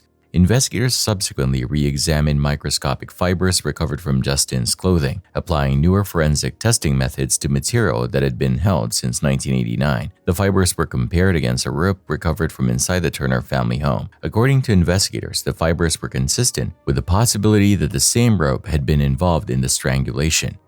In January 2024, Victor Turner, then 68, and Pamela Turner, then 63, were arrested and charged with Justin's murder. It was the first time in 35 years that the case had produced formal charges. In June 2024, Judge Roger Young dismissed the charges with prejudice. The stated basis: more than 35 years had passed since Justin's death. More than 20 witnesses were either deceased or no longer in a position to testify. The court determined that no meaningful new evidence was present in a form sufficient to support a fair trial proceeding. The dismissal was entered with prejudice. Dismissal with prejudice in a criminal case constitutes a permanent bar to refiling the same charges, meaning that any subsequent evidence, however compelling, cannot be used to reopen prosecution under that charge in that jurisdiction. The WCBD footage recorded on the morning of March 5, 1989, remains the most significant documented evidence the case has produced across its entire history. The dismissal with prejudice is confirmed legal determination carrying a specific and permanent consequence. The charges against Victor and Pamela Turner cannot be refiled in this jurisdiction under this case. What that determination establishes about the investigative record accumulated since 1989 is that the fiber comparison, the behavioral observations documented by investigators, the timeline inconsistency regarding the camper's prior search, and the totality of circumstantial material were assessed by the court as collectively insufficient to meet the threshold required to proceed to trial, not on the basis that nothing in the record carried weight, but because the passage of 35 years and the documented unavailability of more than 20 witnesses made a fair proceeding impossible to conduct. On November 9, 2017, a residential building at 261 Udmurtskaya Street in Izhevsk, Russia, partially collapsed following a gas explosion originating inside one of its apartments. The structure was a 9-story prefabricated concrete panel building, a construction type developed during the Soviet era and deployed across the country as a standardized method of producing large volumes of residential housing in a compressed time frame. Each apartment in the building was connected to gas lines that supplied fuel for cooking and heating at the unit level. The building's design was typical of this construction category: large concrete slab panels forming interconnected load-bearing walls and floors across the full height of the structure. Alexander Kopytov occupied an apartment on the 3rd floor. He was known to suffer from severe paranoid schizophrenia. Prior to the events on November 9th, Kopytov had on previous occasions opened the gas valve inside his unit. Those prior incidents were understood as attempts to use the auditory presence of escaping gas to suppress or mask the hallucinations his conditions produced. The gas valve had been opened before. No prior incident had produced an explosion or caused structural damage to the building. That afternoon, Kopytov opened the valve again. Gas accumulated inside the apartment and migrated through the structure. The concentration of gas within the building reached ignition threshold. An explosion followed. The building partially collapsed.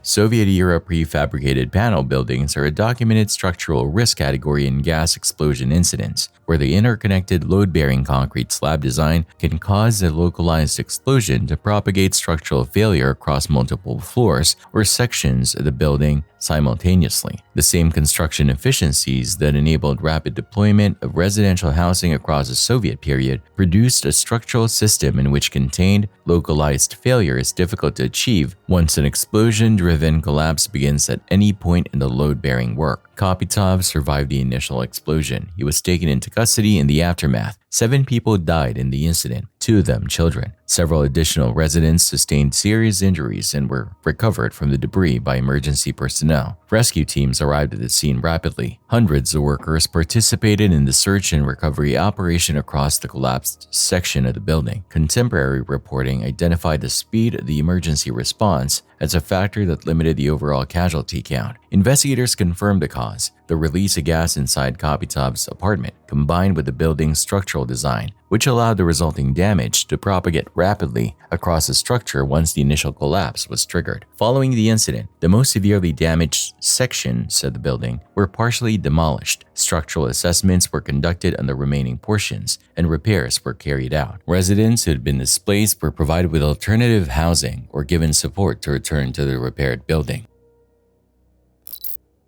At approximately 9:30 p.m. on May 28, 1982, viewers in Phoenix, Arizona watched an unscheduled broadcast on KUTVK. On screen, news director Bill Close sat at the anchor desk reading aloud from a written document. This is the script that Mr. Gwynn gave me, and I'm going to read it verbatim, and anytime you wish to interrupt me. What the broadcast did not show was a .38 caliber revolver directed at Close beneath the desk throughout the transmission. The man holding it was Joseph Billy Gwynn, 28 years old. Approximately 4.5 hours earlier, Gwynn had forced entry into the KTVK building. He was carrying the revolver and a small portable television monitor. The first person he encountered inside was production assistant Nancy Petranka. He pushed past her. Further into the station, employee Louis Villa attempted to physically block him. Gwynn struck Villa across the head with a revolver, placed him in a chokehold, and pulled him onto the set where Close and 2 other employees were preparing for the evening news broadcast. With 4 employees now under his control, Gwynn discharged a single round into the ceiling. The purpose, as he communicated, was to demonstrate the weapon was functional. His stated demand to appear on television and have a statement read live on air. In visions and dreams, how God showed me what was going to happen in the future. Those cities are going to be built and there's going to be destroyed. There's going to be civil war in America. America is going to be divided up.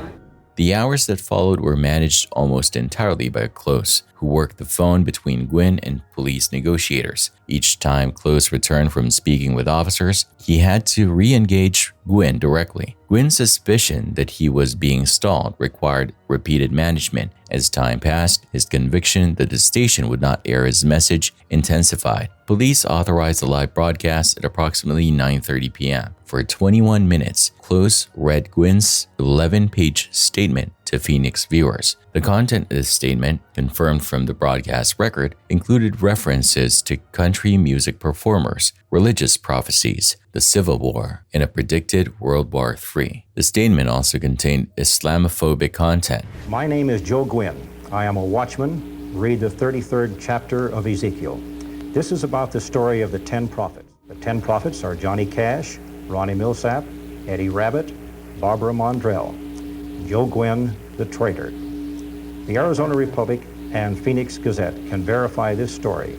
16 years ago in September, about the 25th of 1966, all of these people's names above meet at the same time, including me. I was almost 13 years old.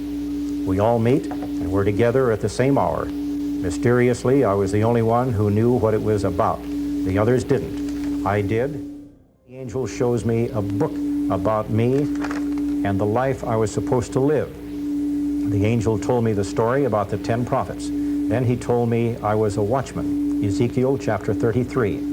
The angel told me I would meet all these people, the 10 prophets, the country singers. This is these people's part they have in this. Back to the beginning. Islam used sociology on our people. Islam is using this sociology on children. They used it on my generation to start the hippie movement and drugs, and on today's generation to turn them into punks and punk rockers by hypnotism. Islam is going to blow these cities up with atomic bombs. These 5 cities are Cyclops in Pennsylvania, Ominix in Arkansas, Yosemite in Nebraska, Isolox or Itchabad in Idaho, and Snix in New Mexico. All these cities will be isolated. After this happens, there will be civil war in America. The United States will be divided up into 4 countries. World War III will start in the fall of 1988. Edward Kennedy will lead the United States in World War III. He will be the next president and be elected 2 terms.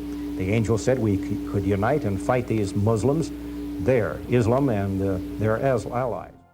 Throughout the broadcast, Gwynn monitored the portable television he had brought into the building to verify the station was transmitting his message. The revolver remained erected close beneath the desk for the duration. When Close reached and completed the final page, Gwynn handed him the revolver and surrendered without resistance. The total duration of the hostage situation was approximately 5 hours.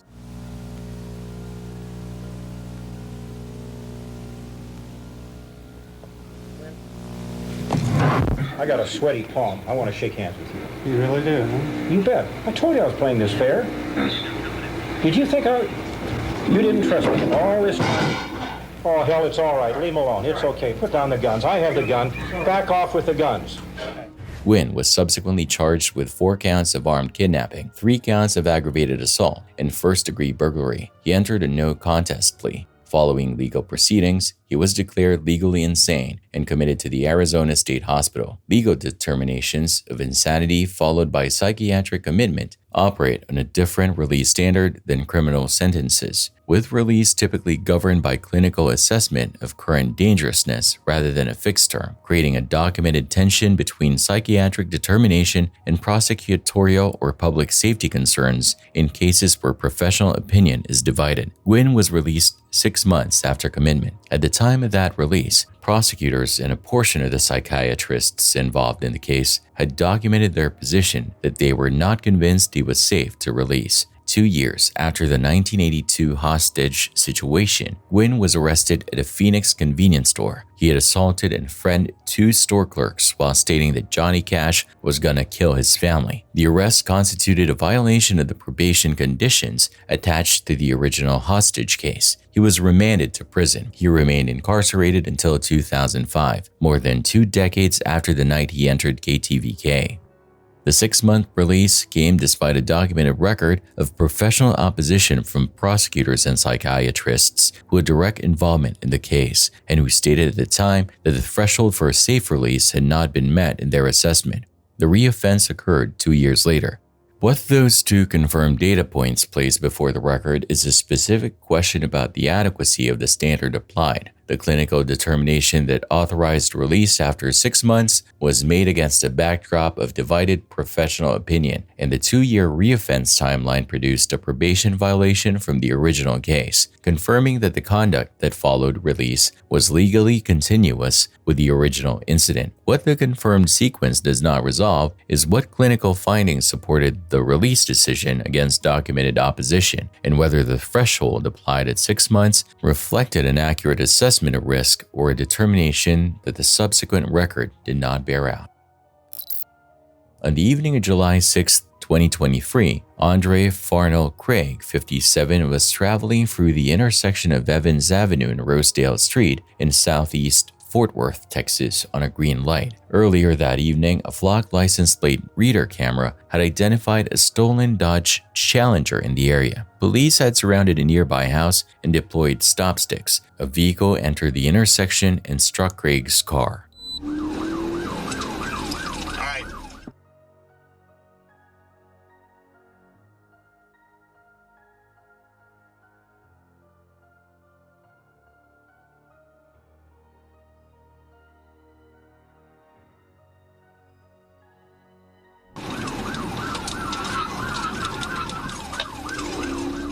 Let me have the radio. He's got a good spike. He's losing it. He's crossed over Evans, or he's crossed over Rosedale. I'm sorry. He's going to be bailing. Give me a second. I'm nowhere near him. He's going to be going westbound.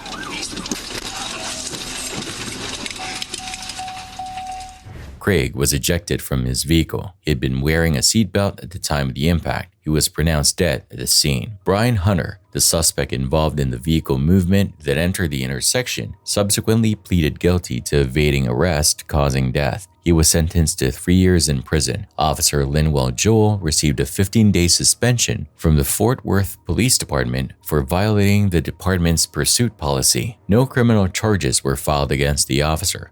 the city of Fort Worth reached a wrongful death settlement with Craig's family in the amount of $250,000. 2 additional motorists injured in the same crash received a combined payment of $140,000. According to reporting, the pursuit continued in a manner that did not adequately account for the risks it posed, in violation of the department's own policy. The department's prior resistance to making its pursuit guidelines fully available was also cited as a relevant factor, attributed to that same reporting. Police pursuit policies are designed to weigh the risk to uninvolved third parties against a law enforcement objective of apprehending a fleeing suspect, with documented cases where pursuits conducted in violation of department policy have resulted in civil liability for the department and administrative consequences for the officer involved. Brian Hunter received a 3-year criminal sentence for evading arrest causing death. Officer Linwell Joel received a 15-day administrative suspension for the pursuit policy violation. Both consequences were produced by the same crash. What those 2 confirmed outcomes establish is that the legal system assigned criminal culpability to the fleeing driver, while the administrative process assigned a departmental violation to the officer, a structure that assigns each category responsibility to a different system with different consequences. What the confirmed outcomes do not resolve is whether the administrative consequences imposed on the officer is proportionate to the documented role the pursuit policy violation played in producing the conditions under which Craig was killed.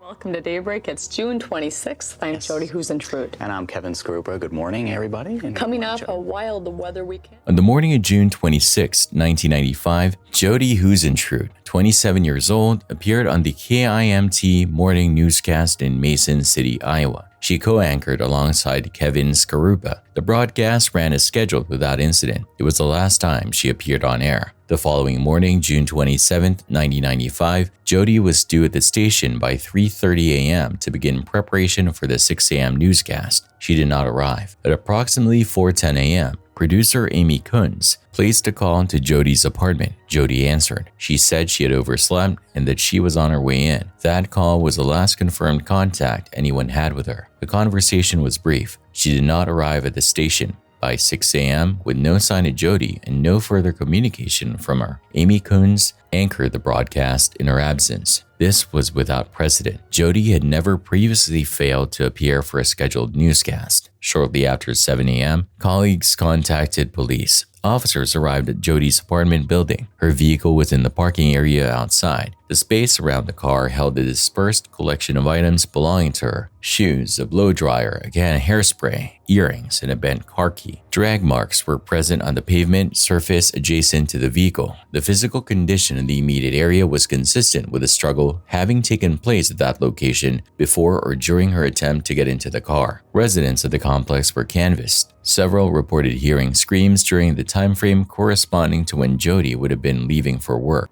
One resident reported observing a white Ford Econoline van parked and idling in the area around that same time. Neither piece of information was relayed to police until after Jody's disappearance was already underway. Investigators assessed that the physical evidence was most consistent with Jody having been attacked from behind while in the process of unlocking her car. The bent car key was identified as consistent with that sequence of events. No fingerprints suitable for comparison were recovered from the scene. No tire track evidence of investigative value was obtained. No witness with a direct and unobstructed view of the incident was identified. What the scene confirmed was that a physical confrontation had occurred at that location. It did not confirm who was responsible for it or where Jody had been taken. The first person of interest to receive sustained investigative focus was John Van Cise, 49 years old. On the evening immediately preceding Jody's disappearance, she had gone to his home to watch video footage from a surprise birthday gathering he had organized in her honor 2 weeks before. Multiple people with Jody's social circle described Van Cise's attachment to her as having taken on an obsessive quality over time, attributed to those friends' accounts. One detail consistently noted in those accounts, he had assigned a boat a name derived from hers. Van Cise cooperated with investigators when they approached him. He provided a DNA sample and submitted to a polygraph examination. In the years that followed the initial investigation, police went further, placing GPS tracking equipment on his vehicles in an effort to determine whether his movements would produce any leads. None of the steps taken, the cooperation, the polygraph, the tracking, the DNA comparison, produced any evidence linking Van Cise to Jody's disappearance. He was never charged. In 1997, a new name entered the investigation. Tony Jackson had been arrested in the Minneapolis area. When investigators reviewed his prior location history, two details emerged. At the time of Jody's disappearance, Jackson had been living in Mason City, 2 blocks from the KIMT station and in close proximity to her apartment building. His confirmed criminal history included offenses involving stalking, abduction, and the use of violence against women, a documented behavioral pattern consistent with the type of attack the physical evidence suggested had occurred at the apartment complex. Despite the proximity and the nature of his prior conduct, the forensic comparison was conclusive in the other direction. DNA evidence recovered from the crime scene did not match Jackson. In May 1999, following a complete review of all available evidence and a polygraph examination, Mason City Police formally stated that Jackson was no longer considered a viable suspect. The investigation continued without a clearance. On May 14, 2001, Jody Huisentruit was declared legally dead. The case remained open. In 2025, a documentary production released through the Hulu platform brought forward a third person of interest, Brad Miller.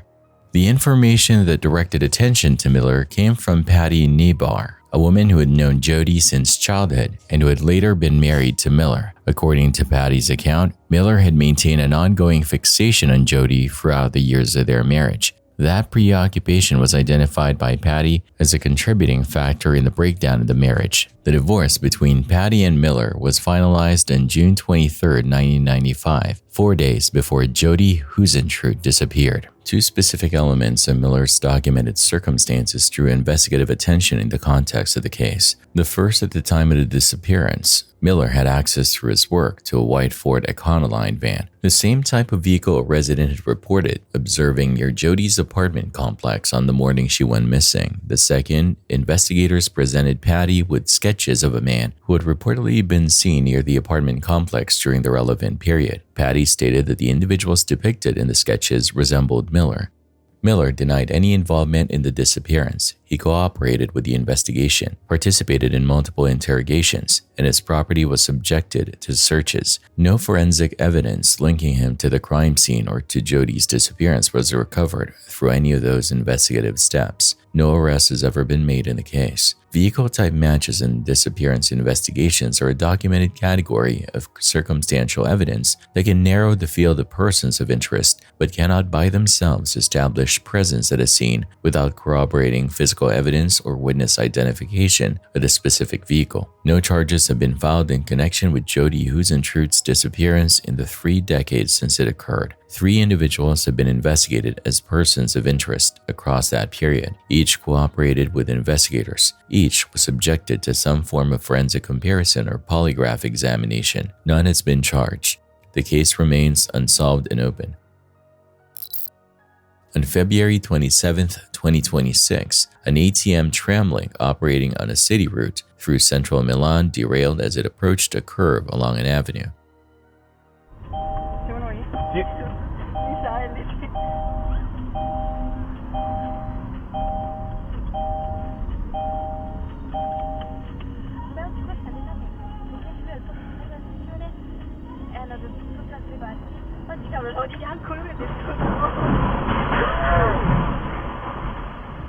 È vivo? Il rider? Porca puttana. Non arriveremo mai alla fine. Dobbiamo scendere? No, facciamo una mini retro. Oh. Adesso non è che mi sfondiamo là. Ma come ha fatto, ragazzi? È deragliato? Sì. Porca miseria, mi sto... Perdiamo il treno. È stato troppo forte. È fuori di testa. Ma quello lì...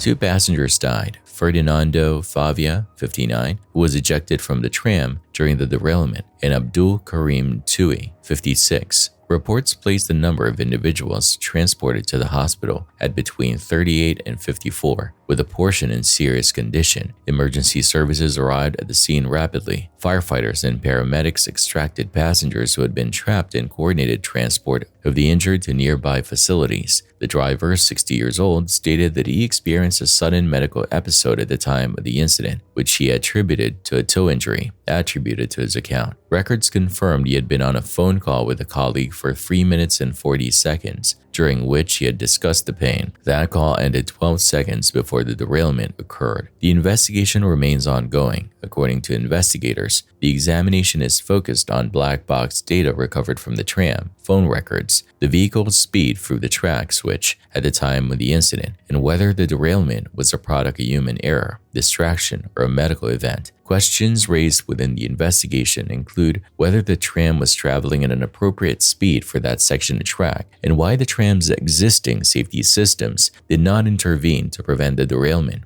Tram derailments at curved sections are a documented incident category in urban rail systems, where excessive entry speed, track switch misalignment, and driver inattention are among the confirmed contributing factors examined in standard post-incident investigation protocols. The driver's phone call concluded 12 seconds before the tram left the track. That timestamp is confirmed from records. What the 12-second interval establishes is a sequence. The call ended and the derailment followed. What it does not establish, and what the ongoing investigation has not yet determined, is whether those 12 seconds reflect a causal connection between the call's end and the loss of vehicle control, or whether the derailment was already in progress as a result of speed, track conditions, or a medical event that preceded or overlapped with the final seconds of that call.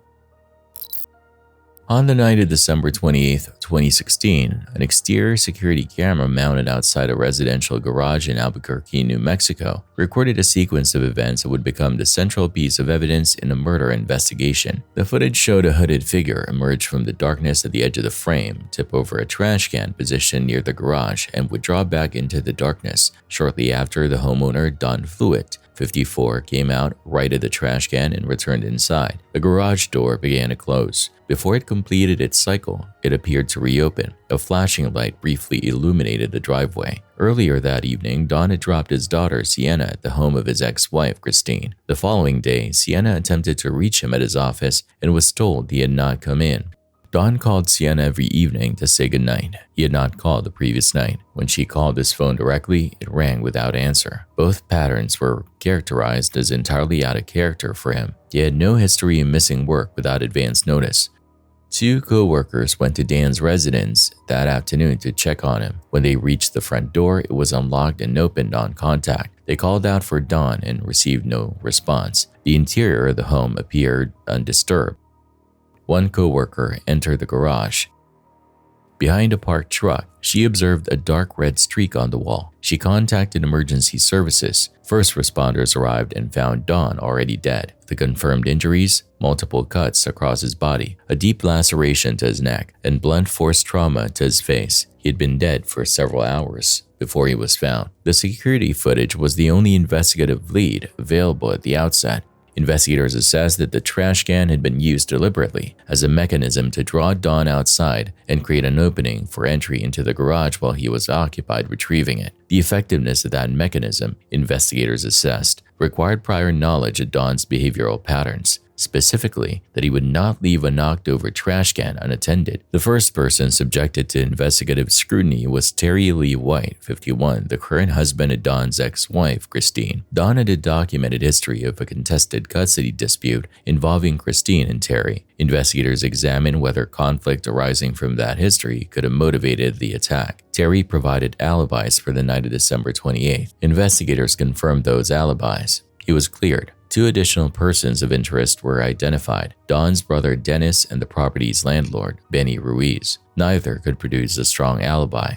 However, no physical evidence connected either man to the crime scene. The investigation reached a standstill. On March 31, 2017, the case changed. During the assault, Don had physically resisted his attacker. The resistance was sufficient for him to scratch the person attacking him. Investigators recovered foreign DNA from beneath Don's fingernails. That DNA was submitted for comparison against samples previously obtained from the persons of interest. The comparison produced a match: Terry Lee White. The confirmed record established the following sequence for Terry on the night of December 28th. He clocked in at his employment as a commercial truck driver, then traveled to Don's property and carried out the attack. He had provided an alibi that checked out at the time of his initial questioning, an alibi that the DNA match subsequently placed in direct contradiction with the physical evidence. Terry was located and arrested on April 3, 2017 in Arizona, approximately 200 miles from Albuquerque. He stood trial in June 2018 and was convicted. The sentence imposed was life in prison without the possibility of parole.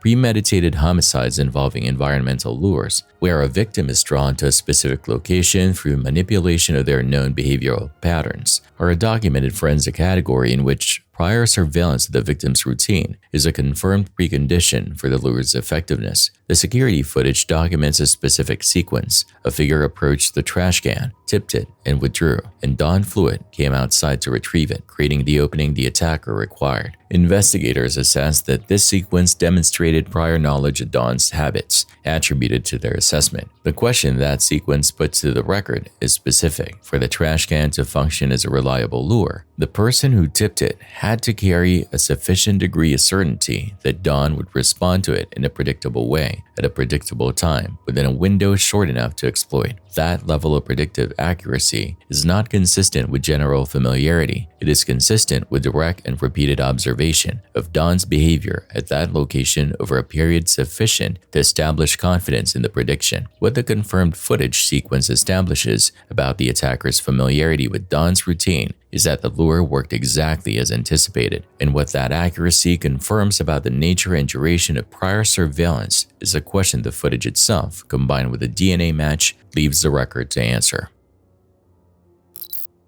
The evening began as an ordinary sleepover at a residential property in Palm Beach County, Florida. Elaine Simon said goodnight to her sons, Kyle and Dane, and their guests at approximately 11:30 p.m. and went to bed in the downstairs portion of the house. 4 young people remained upstairs. Earlier that day, Corey had purchased a knife. He brought it to the sleepover. At approximately 4 a.m., Corey went to the loft where Giovanni was sleeping. He stabbed him repeatedly and cut his throat. Giovanni died without the opportunity to call for help or alert anyone else in the house. The sounds coming from upstairs woke Elaine. She moved toward the staircase, believing one of the boys had become ill. At the top of the stairs, she encountered Corey. He stabbed her multiple times. She fell back down the staircase. Dane witnessed the attack on his mother and moved toward Corey. Corey stabbed Dane 32 times. Despite their injuries, Elaine and Dane made it outside and contacted emergency services. 911, what's the address for emergency? Palm Beach Gardens, Ballin Isles. Do you need police or I have a lady paramedics? bleeding here. Ring my bell. All right, do you know why she's bleeding? She said somebody attacked her, but you got to get somebody here quick. I called Ballin Isles, but they're not here yet. Okay, I'm going to get help started that way, but I need to know if there's any weapons or anything. She doesn't have any weapons. She said there's a killer outside. I don't know what she's talking about. She's delirious. He had a knife? He had a knife. How long ago did this happen? How long ago did this happen? A few minutes ago. She's bleeding like crazy here. You got to send somebody right now. I'm already starting to help. I need to know what the person with the knife is. I don't know where he is. I got an emergency. Can you ask her? She said, never mind, security's here. No, sir, I need you to stay on the line with me. I need to get more information for the officers responding, sir. You want information from the officer? I'm going to need more information from that female. Can I talk to her? No, she's hysterical. What? Step it up. He said there's a killer out there. There's people screaming, lady. I can't let you talk to her. Just send somebody. Okay, can I get a description or anything of the person that had a knife? No, she's dying over here. The kids are out here bleeding. There's a murderer here. You got to get somebody here. A murderer? Okay, you're not going to be. You're not being helpful here. Okay, listen to me for 1 second, okay? I've already told you help is on the way. I have paramedics on the way. I have police on the way. I need to get information for their assistance in helping you, okay? And the people that are there. I don't know where the killer is. He's running around outside. There's a kid outside bleeding. The lady's bleeding on the floor here. And you want a description of the person with the knife? Where is she bleeding from? All over her body. What's his name? Corey Johnson is his name.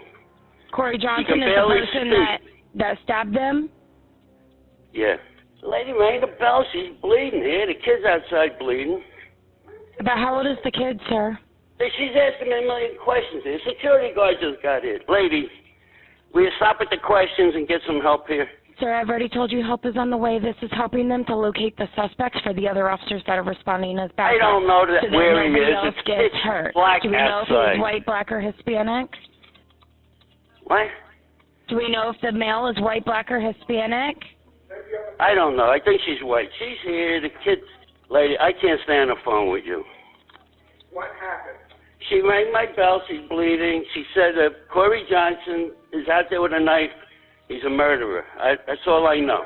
If they answer where the weapon is, I need you to tell me, sir. We need to know for the officers. You got the guy with the knife? I don't know. They're trying to help the kid. The kid's full of blood. I can't stay on the phone with you. Can you see the kid? No, it's pitch black outside. I can see the bleeding kid. He's on my front stoop. That's what I'm asking you about. How old is the bleeding kid? Is he 5, How old 20? is he? I have no idea. Yeah. I'm hanging up. These questions you're asking me are ridiculous. It's black outside. I can't see anything. They're for the medics that are responding, so they know what they're going to have to help with. So we know the age. Yeah, they're possible bleeding. age. They know what they're helping with. I'm hanging Sir, up. This is ridiculous. I'm trying to get the information. Hello? Hello?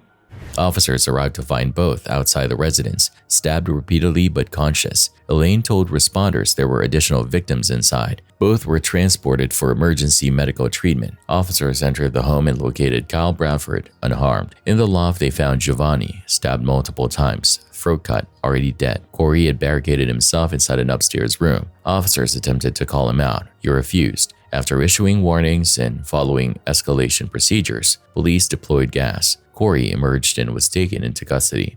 Following his arrest, Corey waived his rights and spoke to investigators. He told them he had stabbed the victims because of his Muslim faith, attributed to his interrogation statements as recorded in the arrest affidavit. He stated that Giovanni idolized celebrities and treated them as gods, which he described as contrary to his beliefs. He stated that Dane had mocked his prayers.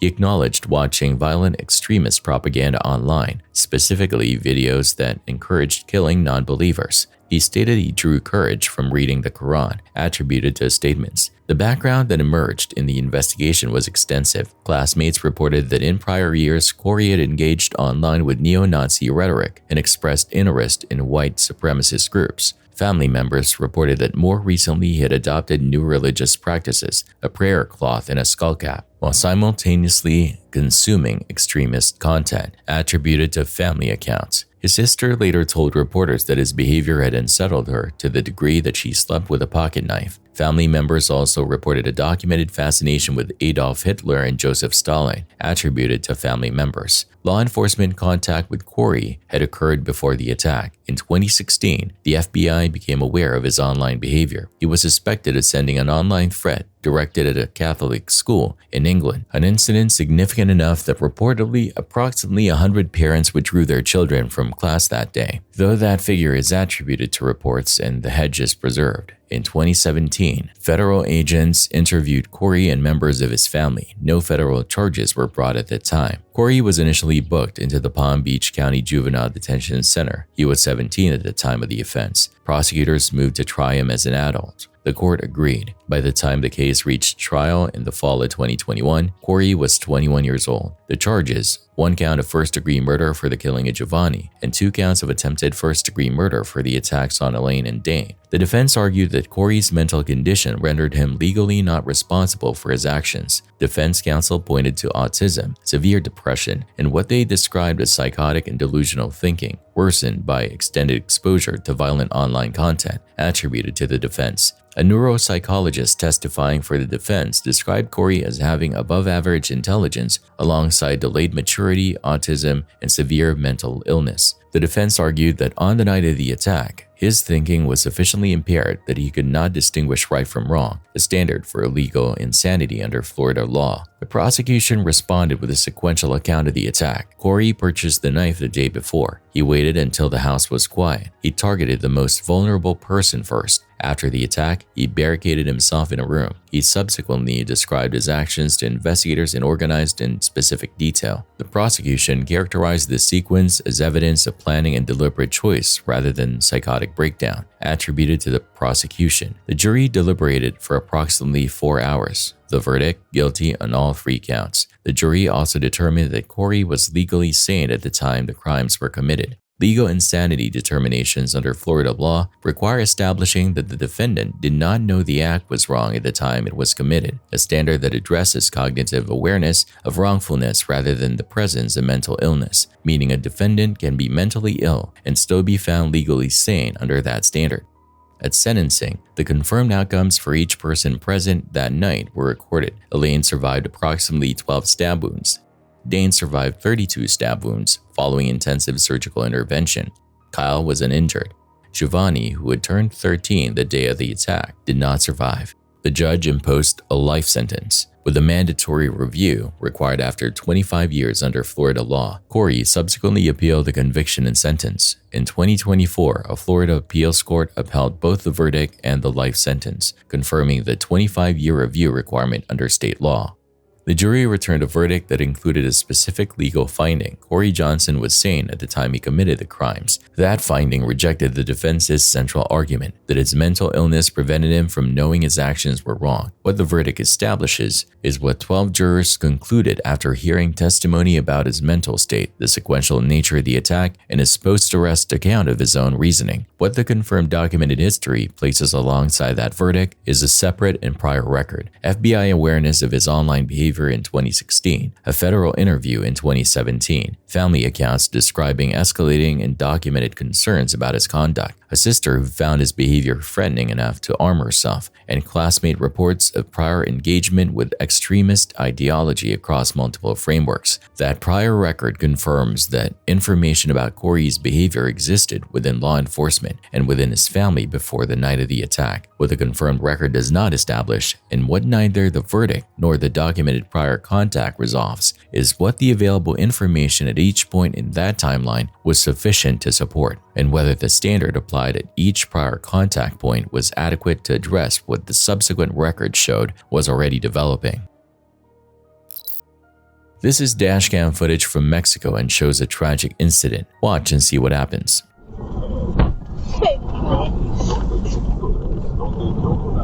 ¿Qué pasó? ¿Qué pasó? Esa camioneta. Quítate, Adrián, por favor. Ya. ¿Qué pasó? In a few minutes after leaving the AIFA airport, one of the cars exploded in an airport just outside of Mexico City. There were 2 fatalities as a consequence of it. According to the rumors, Francisco Alpine was one of them. According to the allegations, he was linked with the Sinaloa cartel. It asserted that the cartel was to blame for his actions. Leather Rock lives in Atlantic City, New Jersey, in an aging apartment building where she has maintained a small YouTube channel for years. The content she had posted over that period reflects her daily life, her cats, her routines, and time spent with her elderly mother, Denise Revy Martin. On December 3, 2025, Leather uploaded a video titled "Mom Meet Precious the Cat." The footage showed Denise, also referenced in source material as Denise Revy Martin, interacting with Precious, the household's newest cat. Denise was smiling in the video. It was consistent with the type of content Leather had been documenting and publishing across the channel's history. 4 days later, on December 7, 2025, Denise passed away inside the apartment. According to available reports, authorities found no signs of foul play. The death was processed as a natural passing, with routine involvement from law enforcement and the medical examiner attributed to those reports. No criminal investigation, civil litigation, or significant legal proceedings followed. On December 8, 2025, the day after her mother's death, Leather uploaded a video to the channel. The title, "Mom's Dead and What Do I Do Now?" In the video, Leather sat in front of the camera and spoke directly to her viewers. Police officers and the medical examiner were still present in the home during the recording. She stated that the medical examiner had recently finished and departed. She described the officers as having been considerate throughout the process. She mentioned that before authorities arrived, she had moved Precious out of her mother's room. You guys, this is the video I never thought I would meet. It is now 9:28 in the morning. My mother has passed away. I don't know what to do. My brother's here, unfortunately, and I was told by my mom that anything happened to her, I had what to do. My brother's here, unfortunately, and I was told by my mom that anything happened to her, I had to take things out of the house. I had to make certain preparations. Oh my God. You guys, this is my mom. She's gone. Mom! My mom is dead. My mom is gone. My life is different now than it was before she's gone. My mom is dead.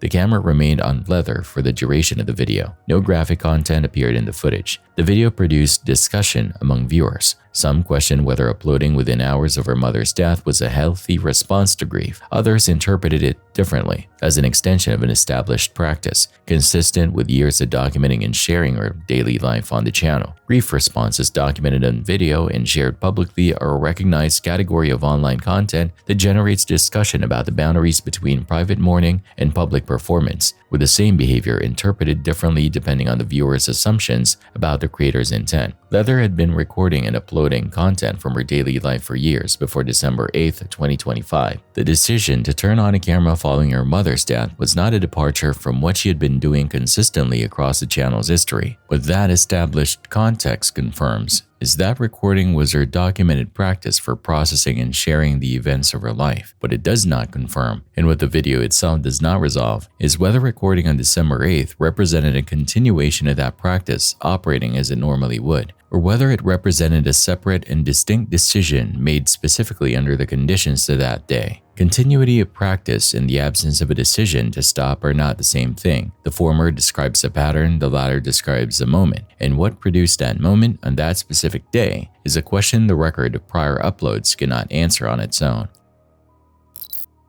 In September 2025, Layla Montserrat Lares Bashira, 15 years old, known to her family as Isla, left her home in Ido Alberto area of Sonora, Mexico, after two girls she knew contacted her and invited her out. The invitation included the promise of a surprise. The two girls were Brittany Michelle, 15, and a 13-year-old named Mansura. Layla agreed to go with them. At the location, the atmosphere was initially relaxed. The girls spoke with Layla and kept the interaction casual. According to investigators, Layla appeared comfortable and showed no awareness that she faced any threat.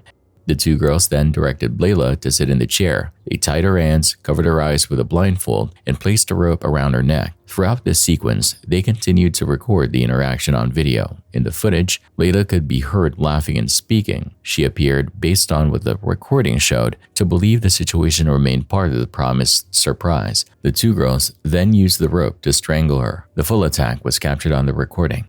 Afterward, they buried her body in the backyard of the property and covered it with lime, a confirmed attempt to conceal the remains and accelerate decomposition.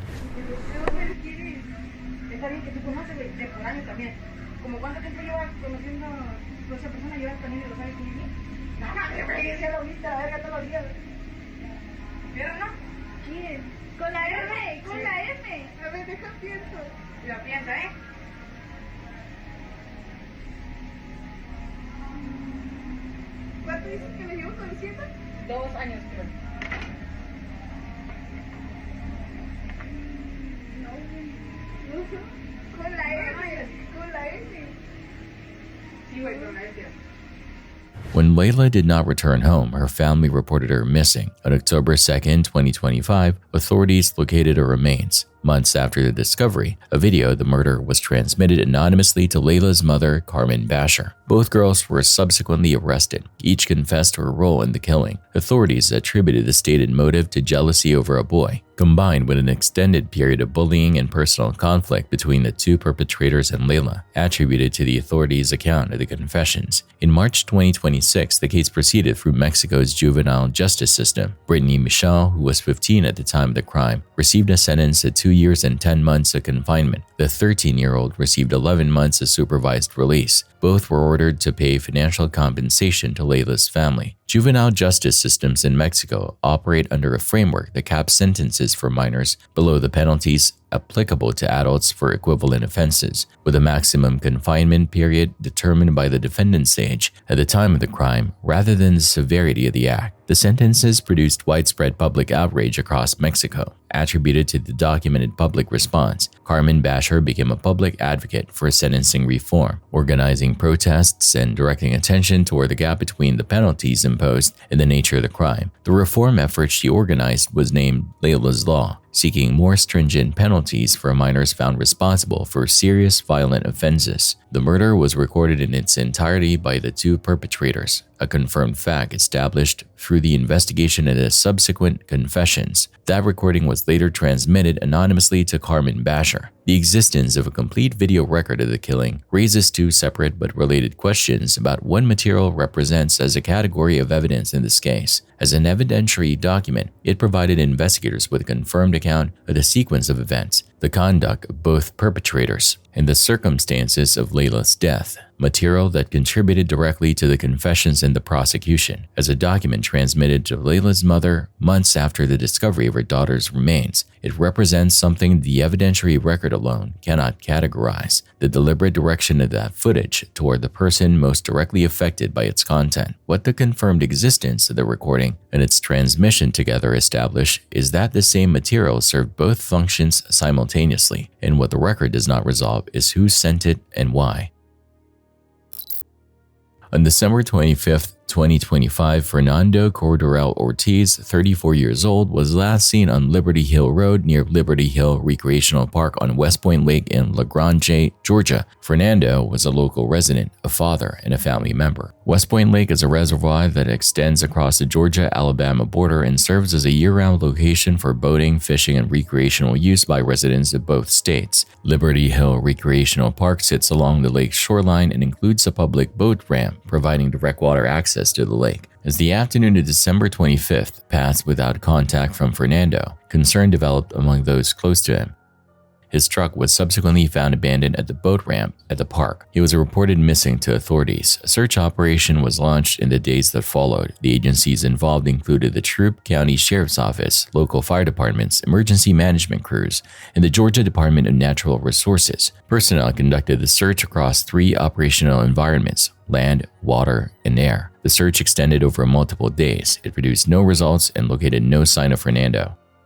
On January 3, 2026, more than a week after Fernando was reported missing, volunteer recovery teams arrived at the site with specialized sonar equipment. They began scanning the waters near the boat ramp. The sonar identified an object resting on the floor of the lake, positioned approximately 15 feet from the shoreline. A dive team drawn from the Troup County Sheriff's Office and the local fire department was deployed to the location.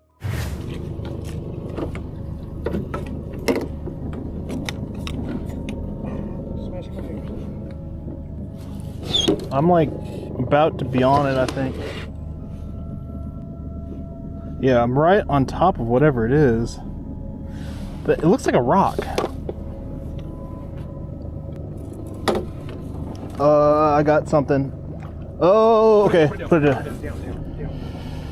Put it down. We found him. Just mark it right there where the bucket's at.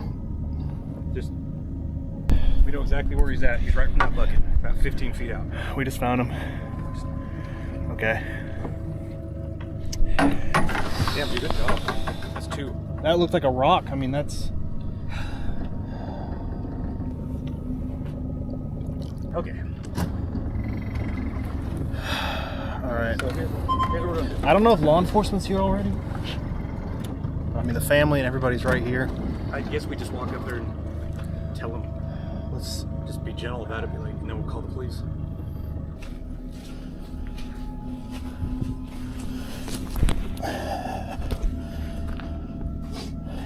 Unless it happened if there later is a on. body, We gotta call. I'm supposed to call. Yeah, definitely call. Yeah. We confirmed it's definitely a body. We don't know. I don't know if it's him or not, but we know we just found a body. You think it's really a color green? It looked green, like a greenish hoodie, maybe some white lettering. I only saw it for a second. Yeah. We're notifying the detective. Okay. And also the sheriff that's on duty, the sergeant. Okay. So he can come out and get with y'all. Is the dive team coming out, or do they want us to assist? Well, they come first. Okay. And then y'all take it from there. Because we're ground crew, y'all are. Yeah, and I mean, if they have a dive team, usually we're happy to help, because it's only 4 or 5 feet out, water, so. Who's someone I got? Bet we told me. No problem. Well, what we got? So if you see where our boat is down here on the right side, Mm-hmm. This is the image we got first on sonar. And then it's about 10, 15 feet out, 5, 7 feet deep, and we have a pole that we were poking down. We pulled up the body for just a second, like head level, and then we put them back, so we didn't move them. Okay. But we do have confirmation that it's a body. You actually think? So y'all said yes, sir. We'll be out here in a few minutes. I'll get the team out here and get him. That would be he's like a foot underwater, sitting straight up, like almost wanting to float.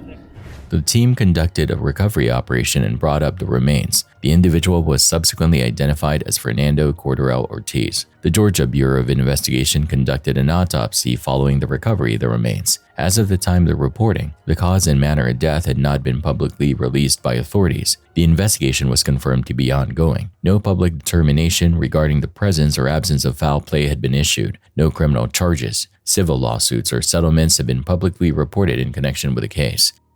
Fernando is survived by his parents, Ernesto Ortiz Sanchez and Alicia Lynn Hill, his children, and additional family members. A memorial service was held at Liberty Hill Recreational Park, the same location where his abandoned truck had first been found on December 25th. Sonar-equipped volunteer recovery teams operate as a documented supplement to official search operations, with side-scan sonar technology capable of identifying submerged objects in water environments where standard diving and visual searches have produced no results due to depth, visibility, or search area size. The initial search deployed multiple agencies across land, water, and air over several consecutive days. That operation, which included water-based search components, did not locate Fernando. Volunteer recovery teams equipped with sonar arrived on January 3rd and identified an object approximately 15 feet from the boat ramp's shoreline within hours of beginning their scan.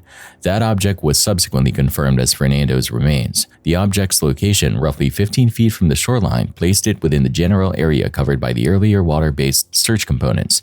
The confirmed difference in outcome between the two searches places a specific and documentable question before the record. The initial search included water operations. Those operations did not produce a result. The volunteer sonar scan conducted at the same general location identified Fernando's remains within hours. What that confirmed difference in outcome establishes is a documented gap between the detection capability of standard search methods in a water environment and what side-scan sonar technology can identify in the same environment. What it does not establish by itself and what the record has not publicly resolved is whether the failure of the initial water search to locate the remains positioned 15 feet from shore was a function of the methods deployed, the water conditions present during those search days, the specific areas prioritized within the broader search zone, or some combination of those variables. The equipment difference is confirmed. The reason the initial search did not identify what the sonar found in hours is a question the public record leaves open. Thanks for watching. Stay vigilant, friends.